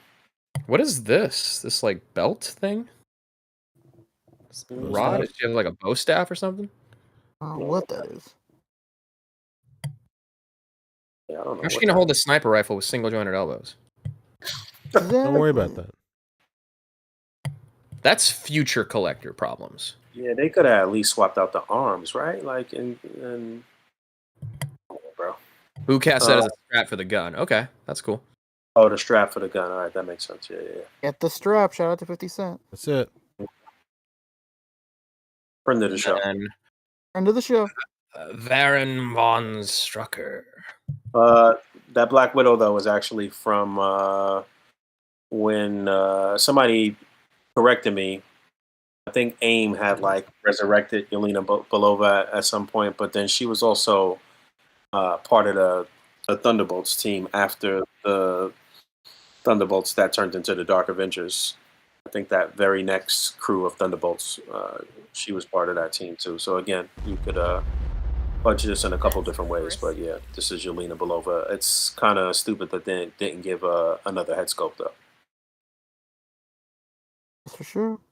Batman hit us with 5 saying, "Why is Von Strucker on? Why isn't Von on the new pinless body? Why is Yelena using old elbows? It hurts when they show this stuff and expect $28." Yep. It does. Now, what's weird, we're having the opposite problem with the Strucker, actually, because he has the pins in this render, but the physical figure that they showed did not. True. Yeah, I was not again. I'm actually not too mad about the buck that they use for Von Strucker.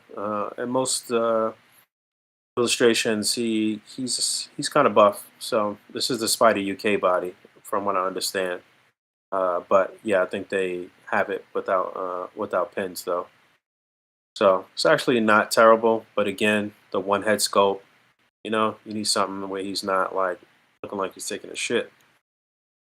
Yeah, if I'm putting on my Hasbro team member hat right now. If I was one of them, I'm sure my answer to you and to everyone in the comments would be, "Oh, this is the way that we can afford to do Wonder Man in the jacket."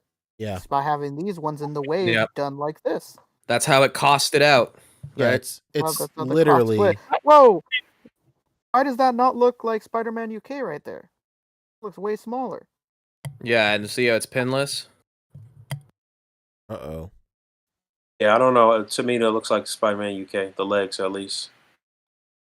It's like the Spider-Man legs on a thin upper body? That doesn't look like the body. Maybe I'm tripping.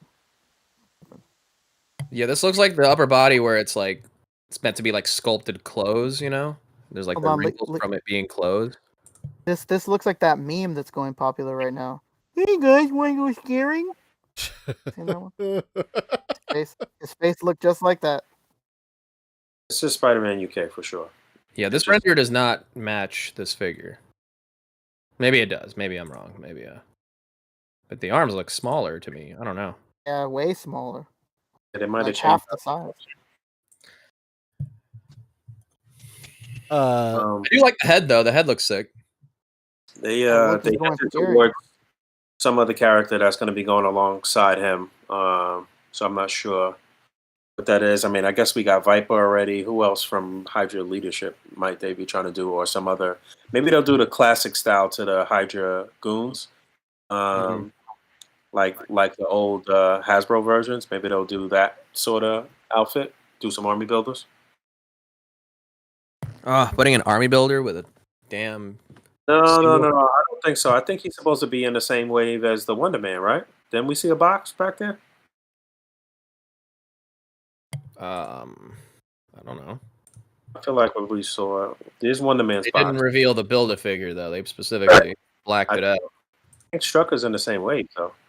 Did they show the box? I don't know. I feel like it was a box in the background of one of those shots.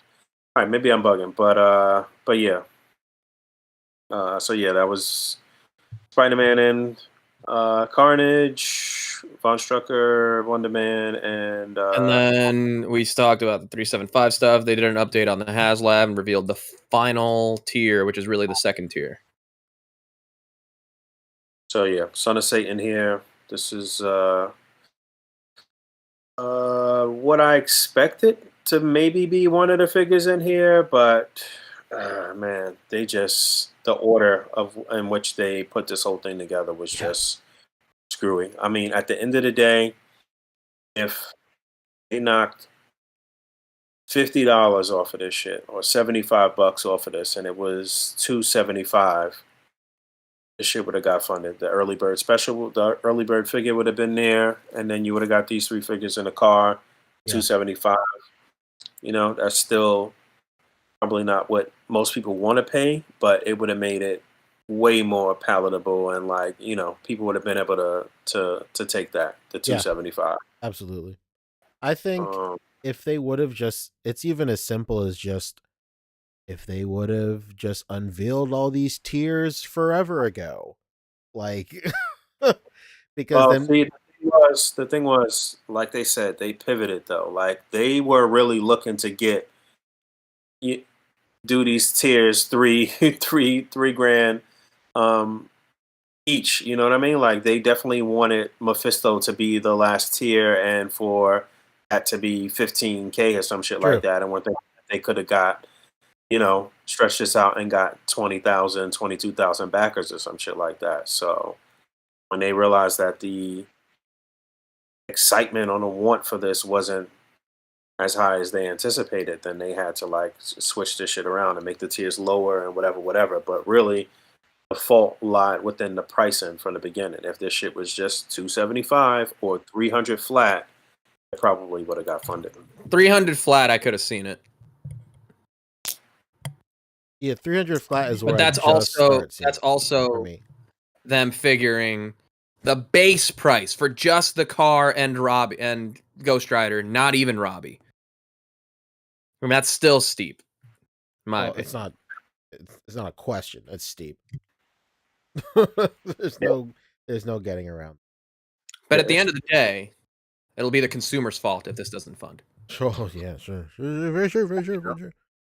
So it just tells Hasbro, like, well, there's not big enough fans. If you were, you would have funded this. This is the Get out of here, casual.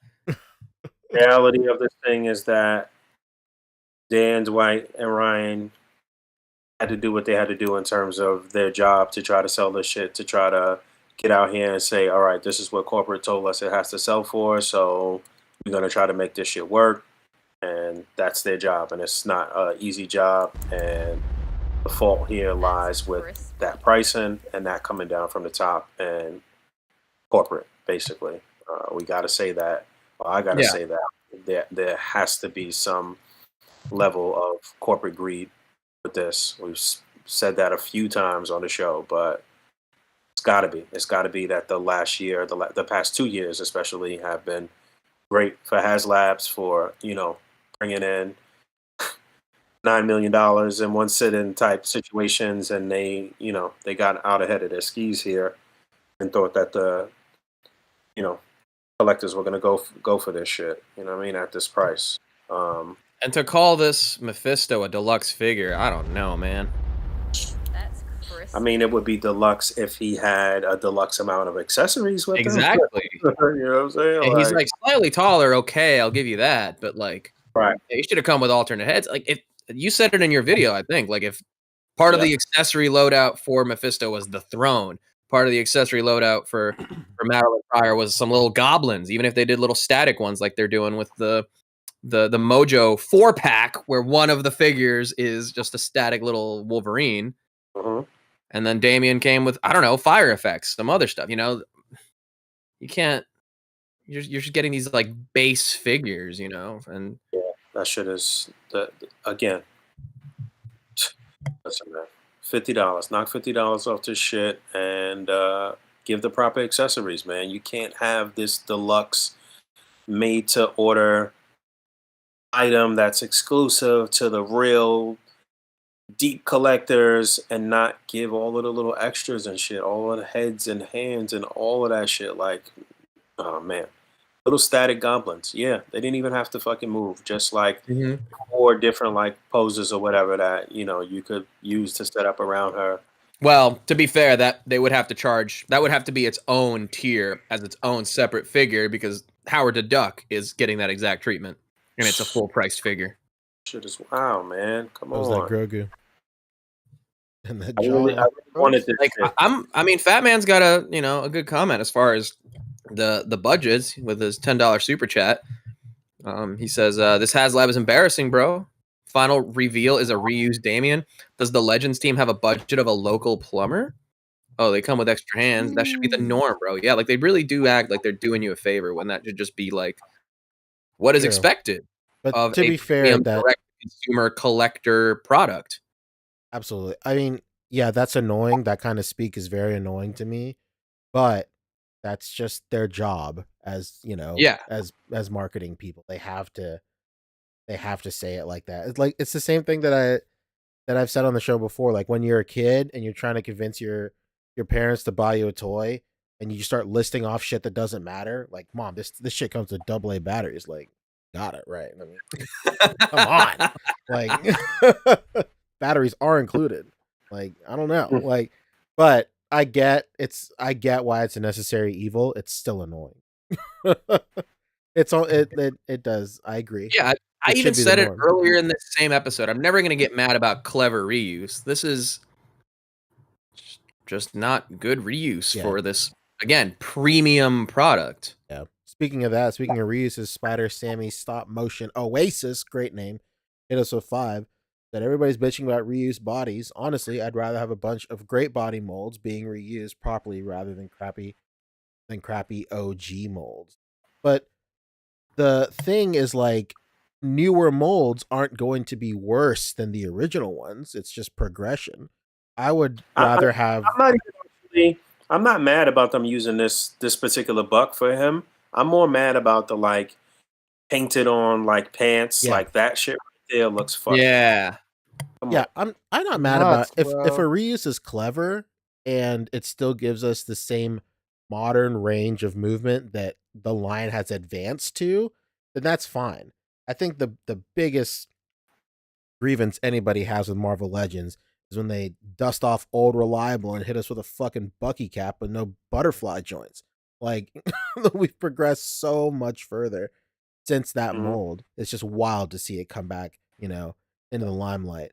But a reuse like this, where it still has the same range of movement, it's not the most crazy. It's not the most like egregious thing to me. Like, but like Boog said, like painted on pants and some shit. Like, to go back to Spider Sammy's comment, like I would almost rather like the opposite. I would rather them cut back on what they're able to give us if more of that budget can just go to better looking figures. I'll take the hit if they need to cut a single release out of a wave just to spread that extra budget over the rest of the wave and just make those a little bit better.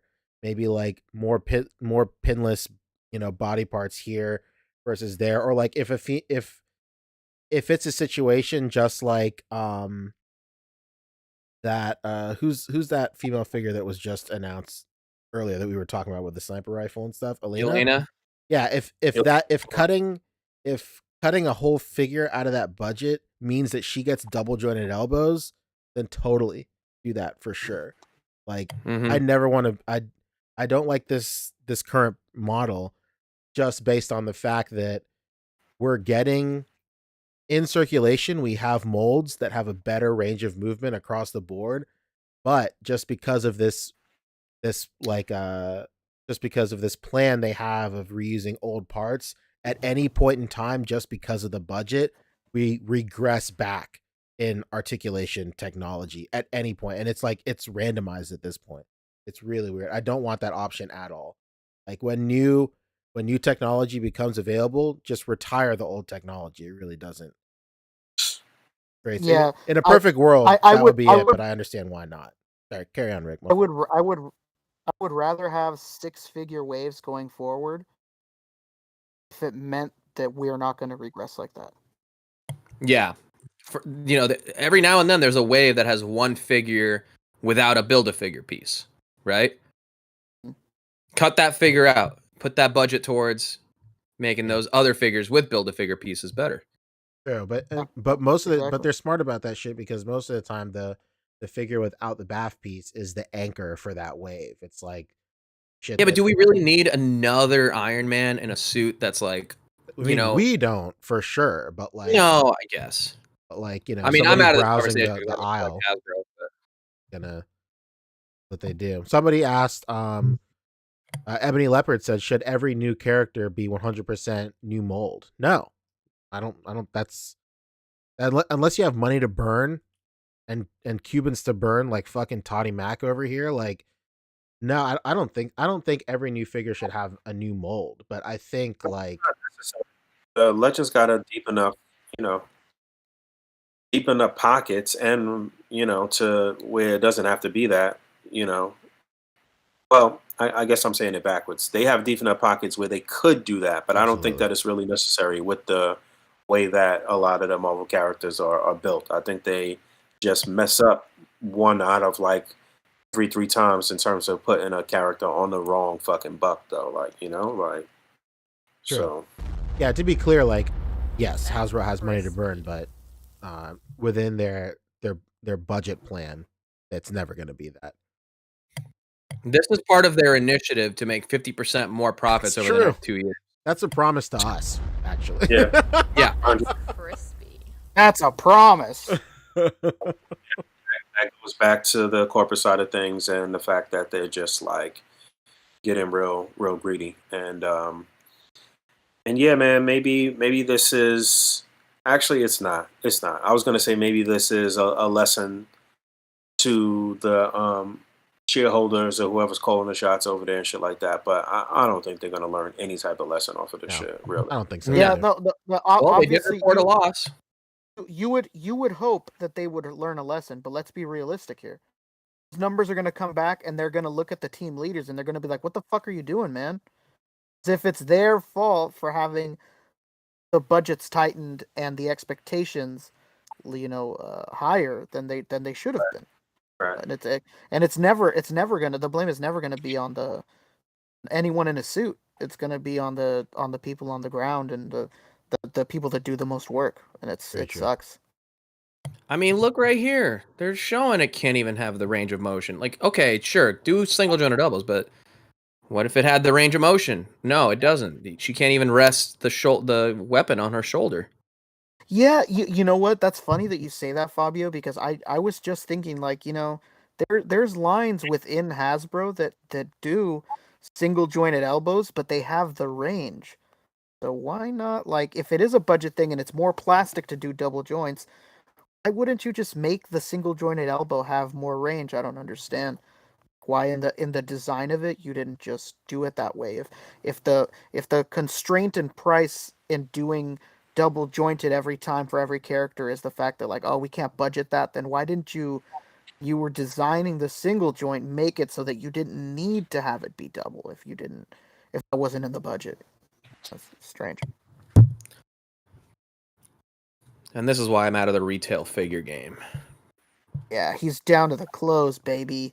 But that said, I mean, I don't collect Hasbro figures, but I do collect a Hasbro product in terms of Magic, and they're doing similarly terrible things within that brand too. So it's just going back to that point of this corporate greed. I mean, 2022 has seen more individual Magic the Gathering releases than literally every other year prior.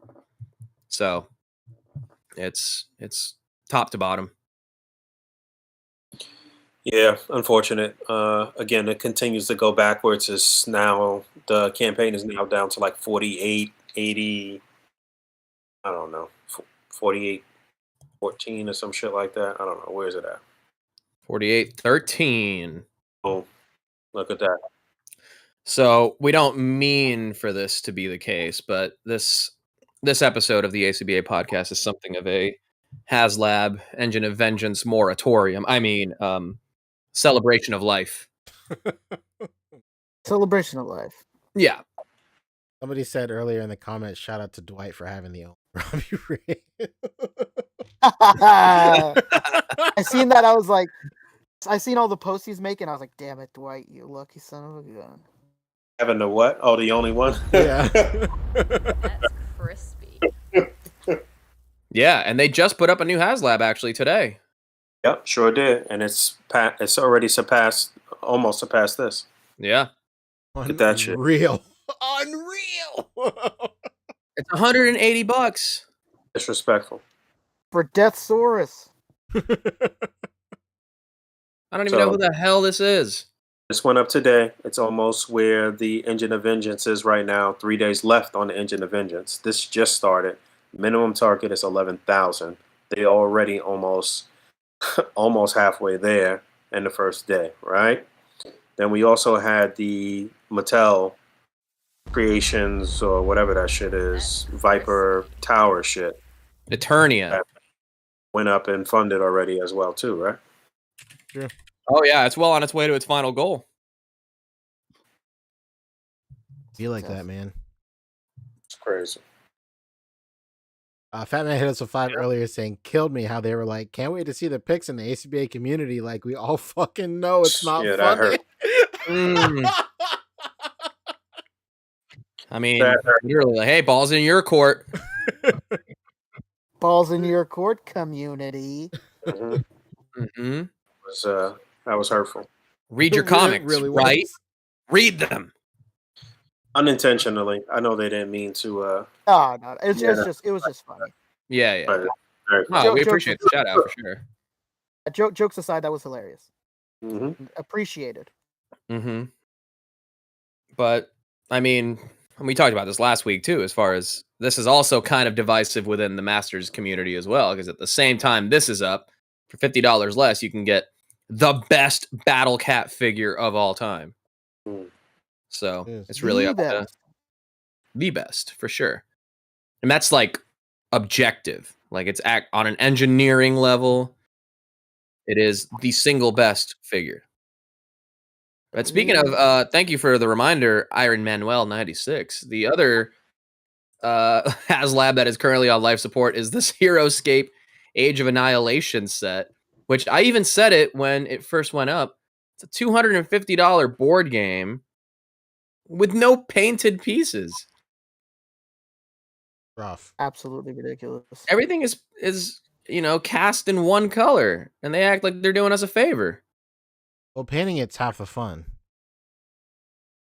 Yeah, if they're like grayscale painted, yeah, exactly. Sure. I don't understand why they're come on. Why they're multicolored like that? It's so weird. HeroScape, okay, they really think HeroScape is Warhammer 40K, and it is not. Okay. No way. Just to clear, look at this. You get these like exclusive figures and shit. They ain't painted. Come on, man. That says wow. $250 for a fucking board game? Come on now. This is corporate saying, yeah, let's go. HasLab season. Put everything out. Right. As Fat Man is saying with $5 super chat, thank you, Fat Man. If Hasbro used the new bucks they have and went full pinless, they'd have higher selling numbers. They know what collectors want, yet they refuse. I don't think they're refusing necessarily. I just don't think corporate's giving them the budget that they need to get these things done. Yeah, that's true. Well, in a sense, they are refusing though, but it's not in the way that they're being refused. Yeah, people think that it's the Marvel Legends team, rubbing their hands together in a plotting manner, trying to see how much money they can scrape off the top to put in their own pockets. But it's literally not that. It's them begging their bosses, like, can we have like $25 extra for this fucking wave, please? No, right? There's no way. No, that's not the plan. On the budget. Like this, really Marvel Legends, they want to do right by the fans, but I feel like they're just being hamstrung by just really shitty corporate decisions, man. Hasbro in general, again, the same way that the Magic the Gathering team wants to give better and better product, and corporate is like, no, let's give them $1,000 45 card packs of random cards that might 90% be shitty and are not tournament legal. I don't know. To clear it up, Spider Sammy said with a $5 super chat, thank you. He said he was talking about how people complain about Marvel Legends. Like people complain not all the figs have a unique mold. Yeah, so we're basically on the same. Yeah. Not every figure needs to have a unique mold, but when they have new molds to use, and they still use the 12-year-old Bucky Cap body or however old it is, I don't even know. It's true. It's at least 8, right? Because I remember getting back into. I remember when Bucky Cap came out, and me getting back into Legends was around like what 2011, 2013, somewhere around there. So at least 10 years, And it's like, damn. Like on a DC Universe Classics. On a fiscal scale, like I get it. Like I understand having like once they get everybody out of the once they have everybody planned out in the wave and they have some budget left over, then that budget isn't enough to get like whoever you want, but it's just enough for a Bucky Cap and maybe like a couple of passes of deco and a new head, then why not give us another figure? I understand that in like a numbers sense, but like I would just rather have better figures. Like I'll live without a fucking eye guy or whatever that was called. Yeah. Yeah. Eye guy, yes. It's not. It's what's its name? I can't remember. Orb. Orb. Yeah, I'll live without an orb for a little bit if that just means I get better figures. Tim Smith. While we're on the subject of HasLabs, Tim Smith hit us with 10. So the fact the fact that the newly announced Transformers HasLab is the same price as last year's HasLab, the big discredit to the excuse of it costing more to make. R&D for or research and development for a Transformer is insane. That's exactly it. Yeah, like this is way more individual moving parts and individual molds. And yes, you can put more individual parts in the same size mold as something like the car, but it's still more pieces. Yeah. I made the comparison too with when they were doing, I think it was either the Sentinel or the Galactus, where they did like the time lapse of them like assembling the individual pieces at the factory of that HasLab. And if you did the same thing with this car, it wouldn't be as many pieces, regardless of how big they are and how, even if they are in the same size mold, you can put fewer pieces in that mold. You know, kind of like how if you're 3D printing, you know, if the pieces are smaller, you can put more on one plate and print more things at once, right? Same thing with these molds. The molds are the same size, but you can put fewer pieces on it if the individual pieces are bigger and take more space on that mold. So maybe that's where the price comes in, but it's like, come on. Yeah, man. It's just the way that shit was laid out. They had so many combinations that they could have played around with as far as how the tiers were situated and really what even the HasLab was. Like, you know what I mean? Like when I first heard Ghost Rider 50th anniversary, I said, all right, well, then they definitely got to be doing versions of Ghost Rider over the years or whatever. You get the car, you get the bike, you get the horse. Like that would have been a great way to celebrate a 40th anniversary of a character, is to give you that character over the years in one through the campaign. time, yeah. Yo, that would have been wow. And save these figures that people actually really want for, like, when you look at the 3 figures in this campaign right here, as an individual, like, there's people saying, like, yo, if this was a wave, I'd buy it in an instant right here. Mm-hmm. Or if this was a 3-pack right here. It could have been a wave. It could have been, you know, the powered down Robbie plus the powered up Robbie, Mephisto, Madeline, this dude. Builder figure could have been what's my man's name? The son. Hellstrom? Damian Hellstrom? No. The Blackheart. Builder figure. Blackheart, yeah. Could have had one other character. Putting on the Hasbro hat again. So their response to that is that there is no way that they would be able to put the devil and the devil's son in a store. Yeah. That's what they said. They said that they can't release that in a store. Son of Satan on a package. Put it in a store. They put it in a Pulse exclusive 3-pack. Done. Exactly. They could. Yeah, that's very good. See, that's you know what's crazy is like this is an example of where like too much PR and too much marketing is actually at their detriment, because the more and more they try and do this marketing speak to explain away some of these shortcomings, the more and more, you know, like plot holes that they uncover, basically. Like if like I feel when it comes to something like this, when it's so blatantly like not the same value as a Galactus, which is another thing, like the timing is crazy because now everybody is getting their Galactus that is infinitely more valuable than just $50 extra than this. It's just a crazy comparison. But like this is an instance where they should just be very selective on which questions they answer. Like I understand that they want to be like have their ear to the streets and stuff like that, but you know, they just can't. It's wild. And like, you know, we give flowers to these guys all the time for their marketing skills, but like at a certain point, you can't just when someone asks you like, why is this more expensive? Why is this as expensive as a Sentinel? And then your answer is about the molding and the tooling and stuff. And then a week later or 2 weeks later, then this Transformers HasLab comes out that completely debunks your statement. It's just less is more in this situation.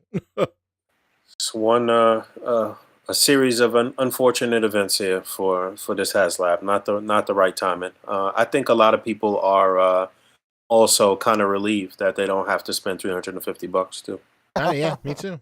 That's it. Like I was thinking about the other day. I was like, I gotta cancel this thing, and then I saw, and I was like, no, I don't. It just won't fund. And like, thank God. So yeah, man, really unfortunate. Also, again, it's just about the combinations that they could have tried. The fucking early bird figure could have been. They should have offered the power down Robbie and regular Robbie with the base with the car from the beginning. Early bird figure should have been the brother in the wheelchair, and you could put it in the car. And then if they would have followed up with these other figures, that shit would have funded, bro. Like, come on, what are you guys thinking? Especially because it's so easy to do. You have the wheelchair from Xavier that you made a few Already. years ago. Yeah, and you could have just put the brother on the Peter mold that you just released, and nobody would have said boo. Nobody would have been like, "That's not the clothes he wears." We would have been all right with it. Come on, Come on, man. Think outside it's a the shame. box. It's a damn shame. Gotta go Yeah, put one of those big wigs in a fucking headlock and tell them this is how it's going down. You better not fire me for this physical altercation. Oh man. So right. yeah, 3 days left. Saturday, Peace. Monday, and it's pretty much a wrap for this. All right, but that was the 1027 event as far as Hasbro Marvel Legends is concerned. There were other reveals across other lines. I don't know that we really need to touch on all of this shit, but you tell me. Well, We'll Pancho do loves Power Rangers. Yeah, we'll so do. There you go. We'll do Lightning Collection. We'll get out of here. Lightning Collection definitely saved the stream for me, personally, because Oh yeah, they had the best presentation. yeah, there's no question. First of all, we're getting a fucking Blue Centurion. This is unprecedented. Never in a million years would I thought we would get this dude. It's unbelievable. This is I wouldn't say a side character, but it's a character outside of the main core team for Power Rangers Turbo. Yeah. So There's no way I thought we were getting this ever. no. And if we're getting a Blue Centurion, then Ninjor is on the way for sure. It's in the bag. There's no question. Oh yeah. But Might as well count it up already. absolutely. It's cool to see. It's interesting that they are revealing this. Revealing him. He's like from Power Rangers Turbo, and they have expertly avoided doing any Power Rangers Turbo for the last since the beginning of this whole line. Dude, for real. and you know it's funny. I said it jokingly when they first started doing Lightning Collection. I said, I don't think they want to do Turbo because then everybody's just gonna fucking complain that they want their cars. Yeah, exactly. Sure enough, they do him instead of anybody else first for fucking Turbo. Absolutely. And you know what's going to be crazy? What if they do their cars? What if, man? I don't understand. Don't you fucking dare get my hopes up. I couldn't imagine. But if their cars don't transform, then it's useless. But I mean, whatever. Yeah, if their cars were to not transform, they were of the quality of a Bluey, would you take it? Oh, there's no question. I'd take that in a heartbeat. Yeah, that's what I'm saying. Like you know, to be real, most of these cars they're just fucking shells, man. Yeah, they're just roll cage cars, basically. Essentially, you know, these aren't real cars. You know, there's no. Come on, what are we doing here? Yeah, but yeah, this Blue Centurion is crazy. The design is like, I love this design so much. It's like it's the perfect time capsule of that era of tokusatsu. It's just absurd enough. I love it. I love everything about this. Look at that smile, baby. I remember I had this figure as a kid and he would light up. Oh yeah, I remember that one too. Yeah, so this is a must own for Yeah, sure. this is a great reveal for sure. And then I think I will agree. I think the Power Rangers Turbo suits are probably my favorites. they're nice Very suits. cool. I wish they would do them. They got faces with fucking Jeep grills on them. Yeah. Come Yeah, on, you guys ever who see? doesn't love Okay, that? this might be kind of a deep cut. Did you guys ever see Turbo, a Power Rangers movie? Of course. Of course. That is the Oh. deepest cut. The Yes. heck? Yeah, that's the one, baby. that's a good movie. Got the kid fucking driving a car, let True. alone be a fucking Power Ranger. It's crazy. It's madness. I think Turbo gets a really bad rap because it was the first season to just stray away from, the Mighty Morphin suits and all that. Right? Wasn't it the first one? I could be wrong. There was Alien Rangers first. Well, Alien Rangers, so that was a separate cast. It wasn't just them. But then they were kids while the Alien Rangers were like a whole new team. It's like a soft thing. I see where you're coming from, Fabio, for sure. Yeah. Zio makes sense. Okay, that makes sense. Oh, Zio too, says Boocat. That makes sense. I always get that confused. Yo. But anyway, but this is still crazy. It's a great win for Lightning Collection. I think this is it's very nice. A little pressed that this is $35, but in this instance, I get it. It's funny because I think $35 for those Street Fighter crossovers is too much, but I don't think $35 for a Blue Centurion is. I understand it's the talk of a crazy person, but it is. Next up was they showed off. Keeping it real, they're never going to be able to use that fucking mold again. Yeah, that's very true. True. That is very true. They kept it a buck with this In Space Silver. Famously, this was a Walgreens exclusive that I don't think was ever formally announced, but it just came out and people had him. That's crisp. And this one's nice. I think this is on a better body than the old Walgreens one. And of course, it's on a new buck. Somebody said in the chat, this is $34. Yeah. With a bike. How is this $5 more than Karate Kid? And it comes with a vehicle. Crazy. It's wild. Like, normally I would say because it's just a reuse of an old buck, but this is a fairly new buck. It's not the same as the old silver, but this How is this $2 more, $1 more than Iron Spider, the new one? Yeah, I think you guys are all overlooking the most important point here.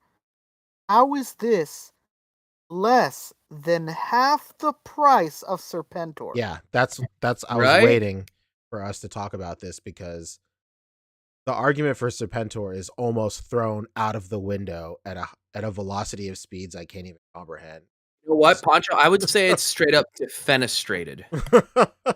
I can understand because this bike, the tooling for this bike is simpler than the Serpentor. This seems like it's just at most the main frame of the bike is two molds, and then it's the wheels and then the stuff around the wheels and stuff. So it's less tooling, but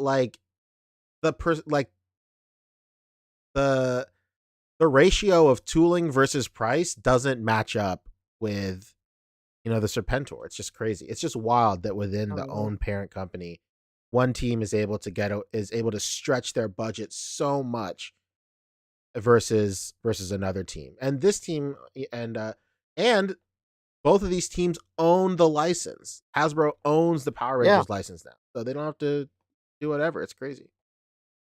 That's wild, man. Rick Jones is saying this is the price of Black Series Boba Fett. Hello. This is what we talk about when we mean this corporate greed thing. There's no consistency even among different brands within the same company. It makes no sense. I don't know, man.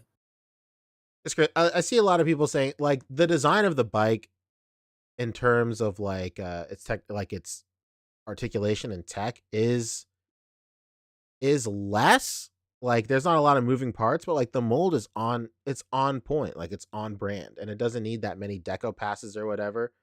I don't know. I don't know what to say. No, it's super simple on the show too. It's not like there's like fucking insane amount of detail on the show. They're supposed to be cheap because the shows are supposed to be cheap to make too. And these bikes, they wreck and they're supposed to be easy to fix and redo. Like, they're what are you expecting here? That's true. This is a Deathsaurus. You know, Jens in No. chat is bringing up bringing up a great point. They will be able to re-release these bikes in different colors, so they will get the longevity out of this mold. That's definitely baked into the price model for this. They'll definitely make their money over with the tooling for this. That's true. But But you know what? they might be able to reuse that chariot also. I'm sure they'll do it again in some other way or fashion. Yeah, like a in the redeco future. or whatever. They'll repaint it into Yeah. something stupid. Fucking Cobra Sky Cycle. You know, they'll make something out. They could release it literally solo. I have one complaint about this space figure, and that I'm gonna have about every space figure. Let's correct me if I'm wrong. I'd love to know if I'm wrong.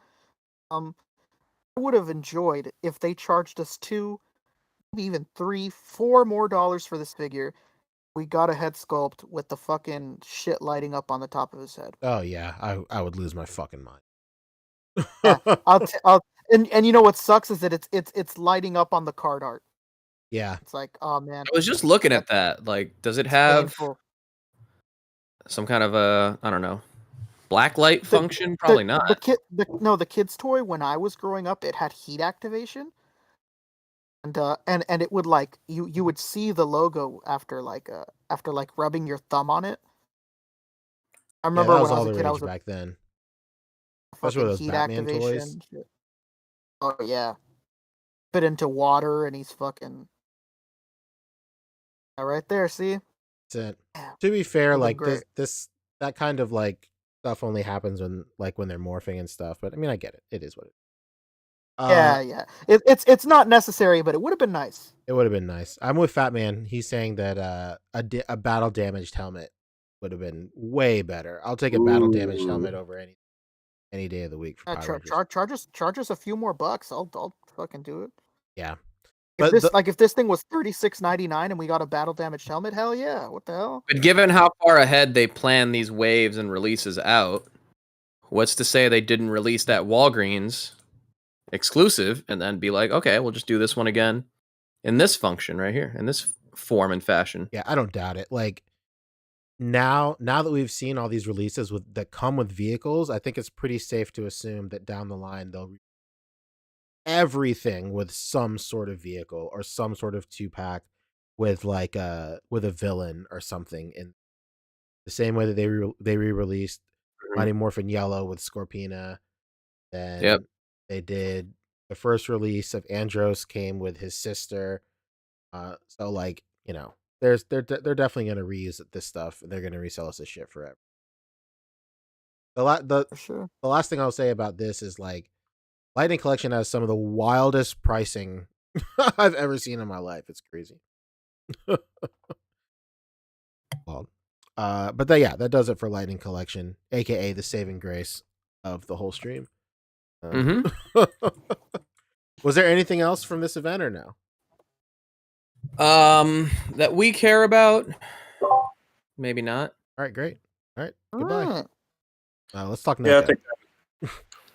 Yeah, A lot of pre-orders went live too. I mean, there's Star Wars too, and this is the #1 Star Wars podcast, but of course it is. Of course, it's whatever. And here's how I feel as a damn Magic fan too. This was their big reveal. A fucking yeah. What the hell, man? Wow, so cool. Let's not get any word on why there's $1,000 proxy set of 45 cards. Yeah. Let me ask you something, Fabio. I knew you were gonna bring it up this week, so I wanted to ask because you're the soft goods man. Would you have preferred Jace's cloak over Chandra's gauntlet? Ooh, that would be cool, actually. I think I'd have preferred that, man. I mean, as someone who bought the crushed velour Ric Flair robe from Mattel, then yeah, I totally would. Did a few Wait a years ago minute. when it Hang came on out, a second. So you get this gauntlet. It's $100, and it comes with an exclusive promo card. Wow. the collector's box. Way to go, Wizards. Love it. This Did thing you looks buy like I it's don't on play life Red support. Burn, so I don't really need it, but goddamn, come on. This thing is crazy. I don't understand why the thing has to be so. It looks nothing like the key art. It's so huge, It's much, much bigger. over-engineered. Why does it have Yeah. 4 lights on it? Just get one light that's as bright as the 4 lights to illuminate the. I don't understand. Yeah. Well, it has missing. Oh, it comes with 3 and different sized gloves. Oh my. You know what sucks is that I don't know if you guys know this. They already started doing weapons for planeswalkers like 6 years ago. Yeah, dude, they did that axe. The And my Garrick's axe. Yep. All right. Well, anyway. Don't get me started on Magic. We did a whole episode. Me with a toy kind of mood, and my friends over there. We did a whole episode on Magic stuff, so we don't got to go over it again. But needless to say, that is not the only community. Star Wars and Marvel and all that is not the only thing that Hasbro is dipping their greedy fingers into and splitting the fan base. Speaking of Star Wars, wow, vintage collection reveals 3 3/4 inch. How about a repainted artillery stormtrooper? Is There he is, Everyone's pre-order today. dream, baby. Whoa, Everyone's what about dream. Din Djarin, the Mandalorian, as Hey, he's not supposed to show his face. trooper?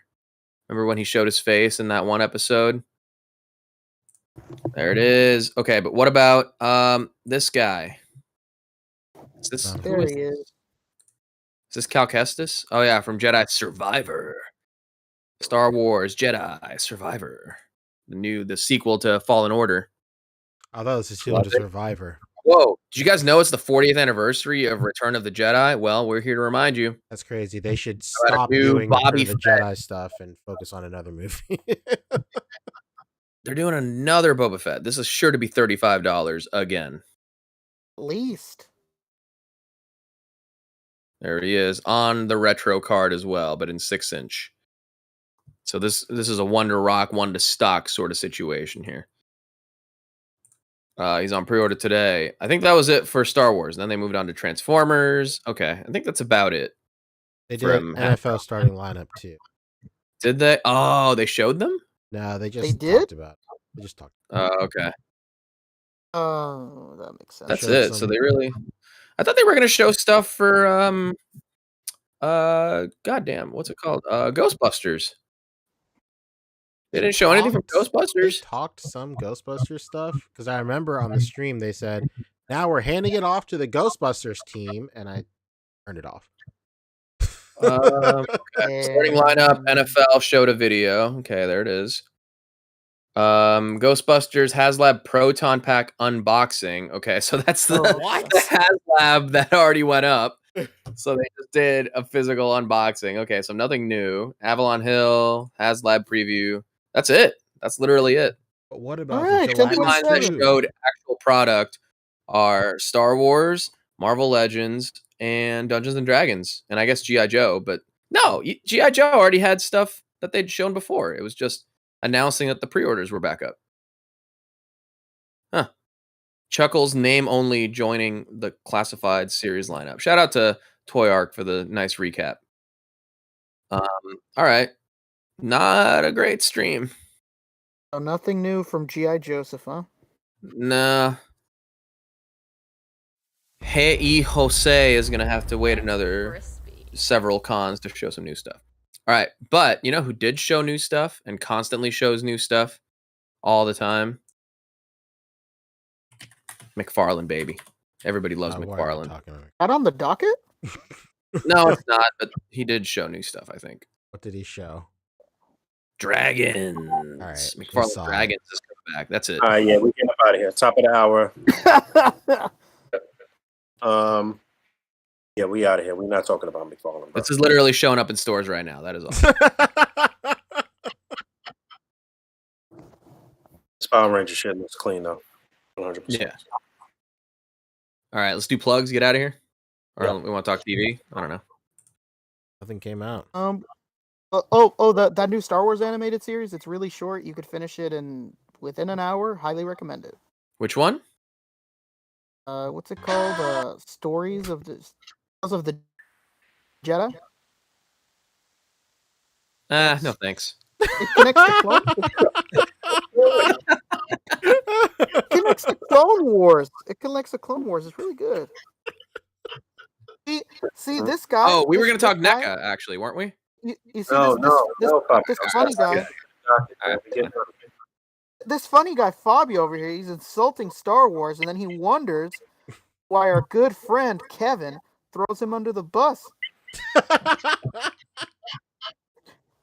Dare you, sir? Kevin is never buying you back again. He's messaging me right now. And yet he pins my comments when I say his Mezco sale prices are good prices. And they are good prices. They are good prices. They're priced to move. How could they not be? He can't deny it. He has to pin you. He can't ignore it. All right. Plugs? Yeah, let's do plugs. What do you got going on, Fabio? Just real quick. The Ruckus hit me up. He said, Orb, Von Strucker, Wonder Man, Yelena, Molecule Man, Extremist Iron Man, all in the same wave, already have orders in for the store. All right. So, like I said, yeah. All right. It's good to know. So, we just got to figure out. We're building. Yeah. Makes perfect sense. It does. Poor Pac Fawaz. He said, whoa, we're talking McFarlane? Let's look to the sky. Let's look to the side. I love that. Next week, we'll get you back next week, man. And we'll finish off the rest of the NECA October stuff this week too. Yeah. Because that'll be the conclusion of all that stuff. Okay. Yeah, exactly. All right. What do I got going on? Well, while we're still screen sharing, Poncho, if you don't mind, I don't mind. I have my Halloween special is coming up here on Monday. Uh-oh. Halloween falls on a Mezco Monday, and I'm doing a very special Halloween episode coming up where Fobster Live becomes Fobster Alive. Huh? I worked on this graphic all day. I'm very proud of it. So I'm going to be discussing the Gangrene Estates drop, with Theodore Sodcutter and what the future may hold for that. And there will be tricks and treats, as it says here, as I draw the winner of my 1,500 subscribers contest. Let's go. The winner of which will receive a Mezco 112 Collective Hoods Vapor. Whoa. And I'll be doing a live drawing of a mystery figure on the day as well. You'll have to be there and find out on the day what the figure is and if you want it or not. We'll just do the live drawing right there. Impressive. Hey, sometimes I got to buy stuff from my guy so that he gives me good prices on the stuff I actually keep. Fantastic. All right. Right. Well, inside baseball, but hey. The transparency. I'm happy to pay that forward to people who want to come through and chat Mezco with me weekly.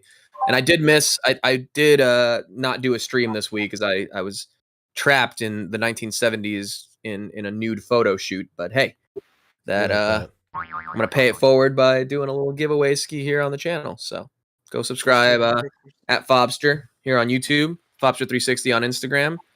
Turn on those notifications so you don't miss when we go live because you have to be there live to enter to win the mystery figure. So come through. Let's hang. Should be fun.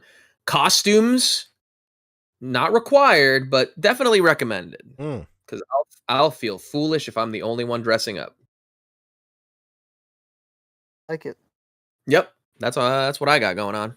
What about you guys? I guess I'll go. What was I going to say? Oh, I didn't.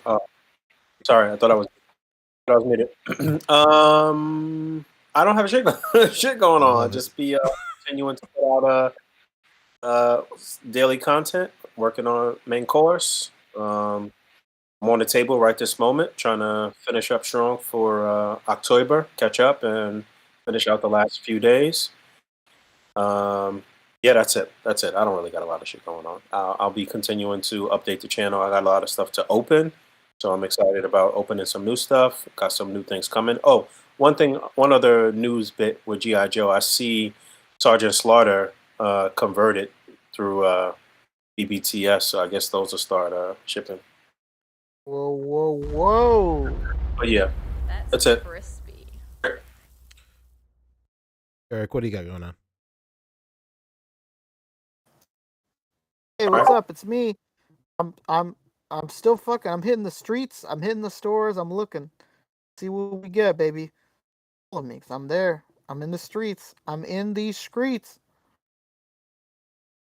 Love it. That's so cool, Rick. Real quick, Fat Man hit us with 2 earlier saying Lightning Collection needs to do Beetleborgs. Don't even get me started. What? That'd be crazy. Yeah, don't get me excited, because that's an absolute necessity. Even if Lightning Collections did Ninja Turtles: The Next Mutation for the crossover in space episode, I'd lose. I feel like that's what they're striving for. Hendo L hit us with 5 earlier in the show. Thank you so much. And BXTR Works just hit us with 10. Thank you, man. Hell yeah. Once again, Hell yeah. thanks everybody for all the super chats. These will not only be going to the betterment of the show, but towards our goal of doing a super cast in person next year at San Diego. The road to SDCC begins today. Today. Mm-hmm. We're all pointing to the SDCC sign right now. Biggest name in mowers and lawns. Yeah, we're just Roman Reignsing it, pointing to the fucking WrestleMania. Mm-hmm. True. Yes. For me, I'm just posting OcTOYber stuff. That's all I've been doing. That's been my life for the last 28 days. And it's gonna be great. I'm gonna shoot my picture right after this ends. And then I think it's just 2 more days of insanity, and then I'll be free. It's gonna be great. I've been filming all my stuff, so once OcTOYber ends, I'll edit a posing a easy video. I know last week I said I'd probably do it. This week I should have known better, and you should have known better for listening to me. There's no way that was gonna happen. But yeah, man. Check out my Instagram to see all the pictures I've taken. I really like the OcTOYber pictures I've taken this year. I'm having probably the most fun I've had since the first year. And that's it. Participate in OcTOYber, join the Discord, and that's it for me. Oh, you want to take us out? All right. Yeah. Thanks everybody for checking in with us this evening. Again, we try to start at around 8 Eastern time on Fridays. Sometimes it, goes to about 8:30 depending on what we have going on. But yeah, we love that you guys hang out with us live. But again, we're on our road to next year to SDCC. So any of your help will be greatly appreciated in the coming shows. And yeah, thanks everybody that donated tonight. Thanks for hanging out. As always, rate, comment, and subscribe. Hit that bell down there. And until next time, peace. Watch the skies, brothers. Goodbye. Bye.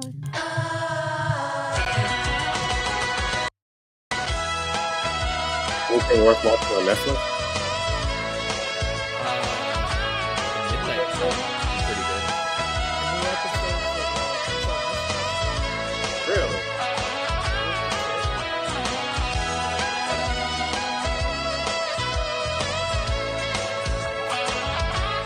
Midnight Club.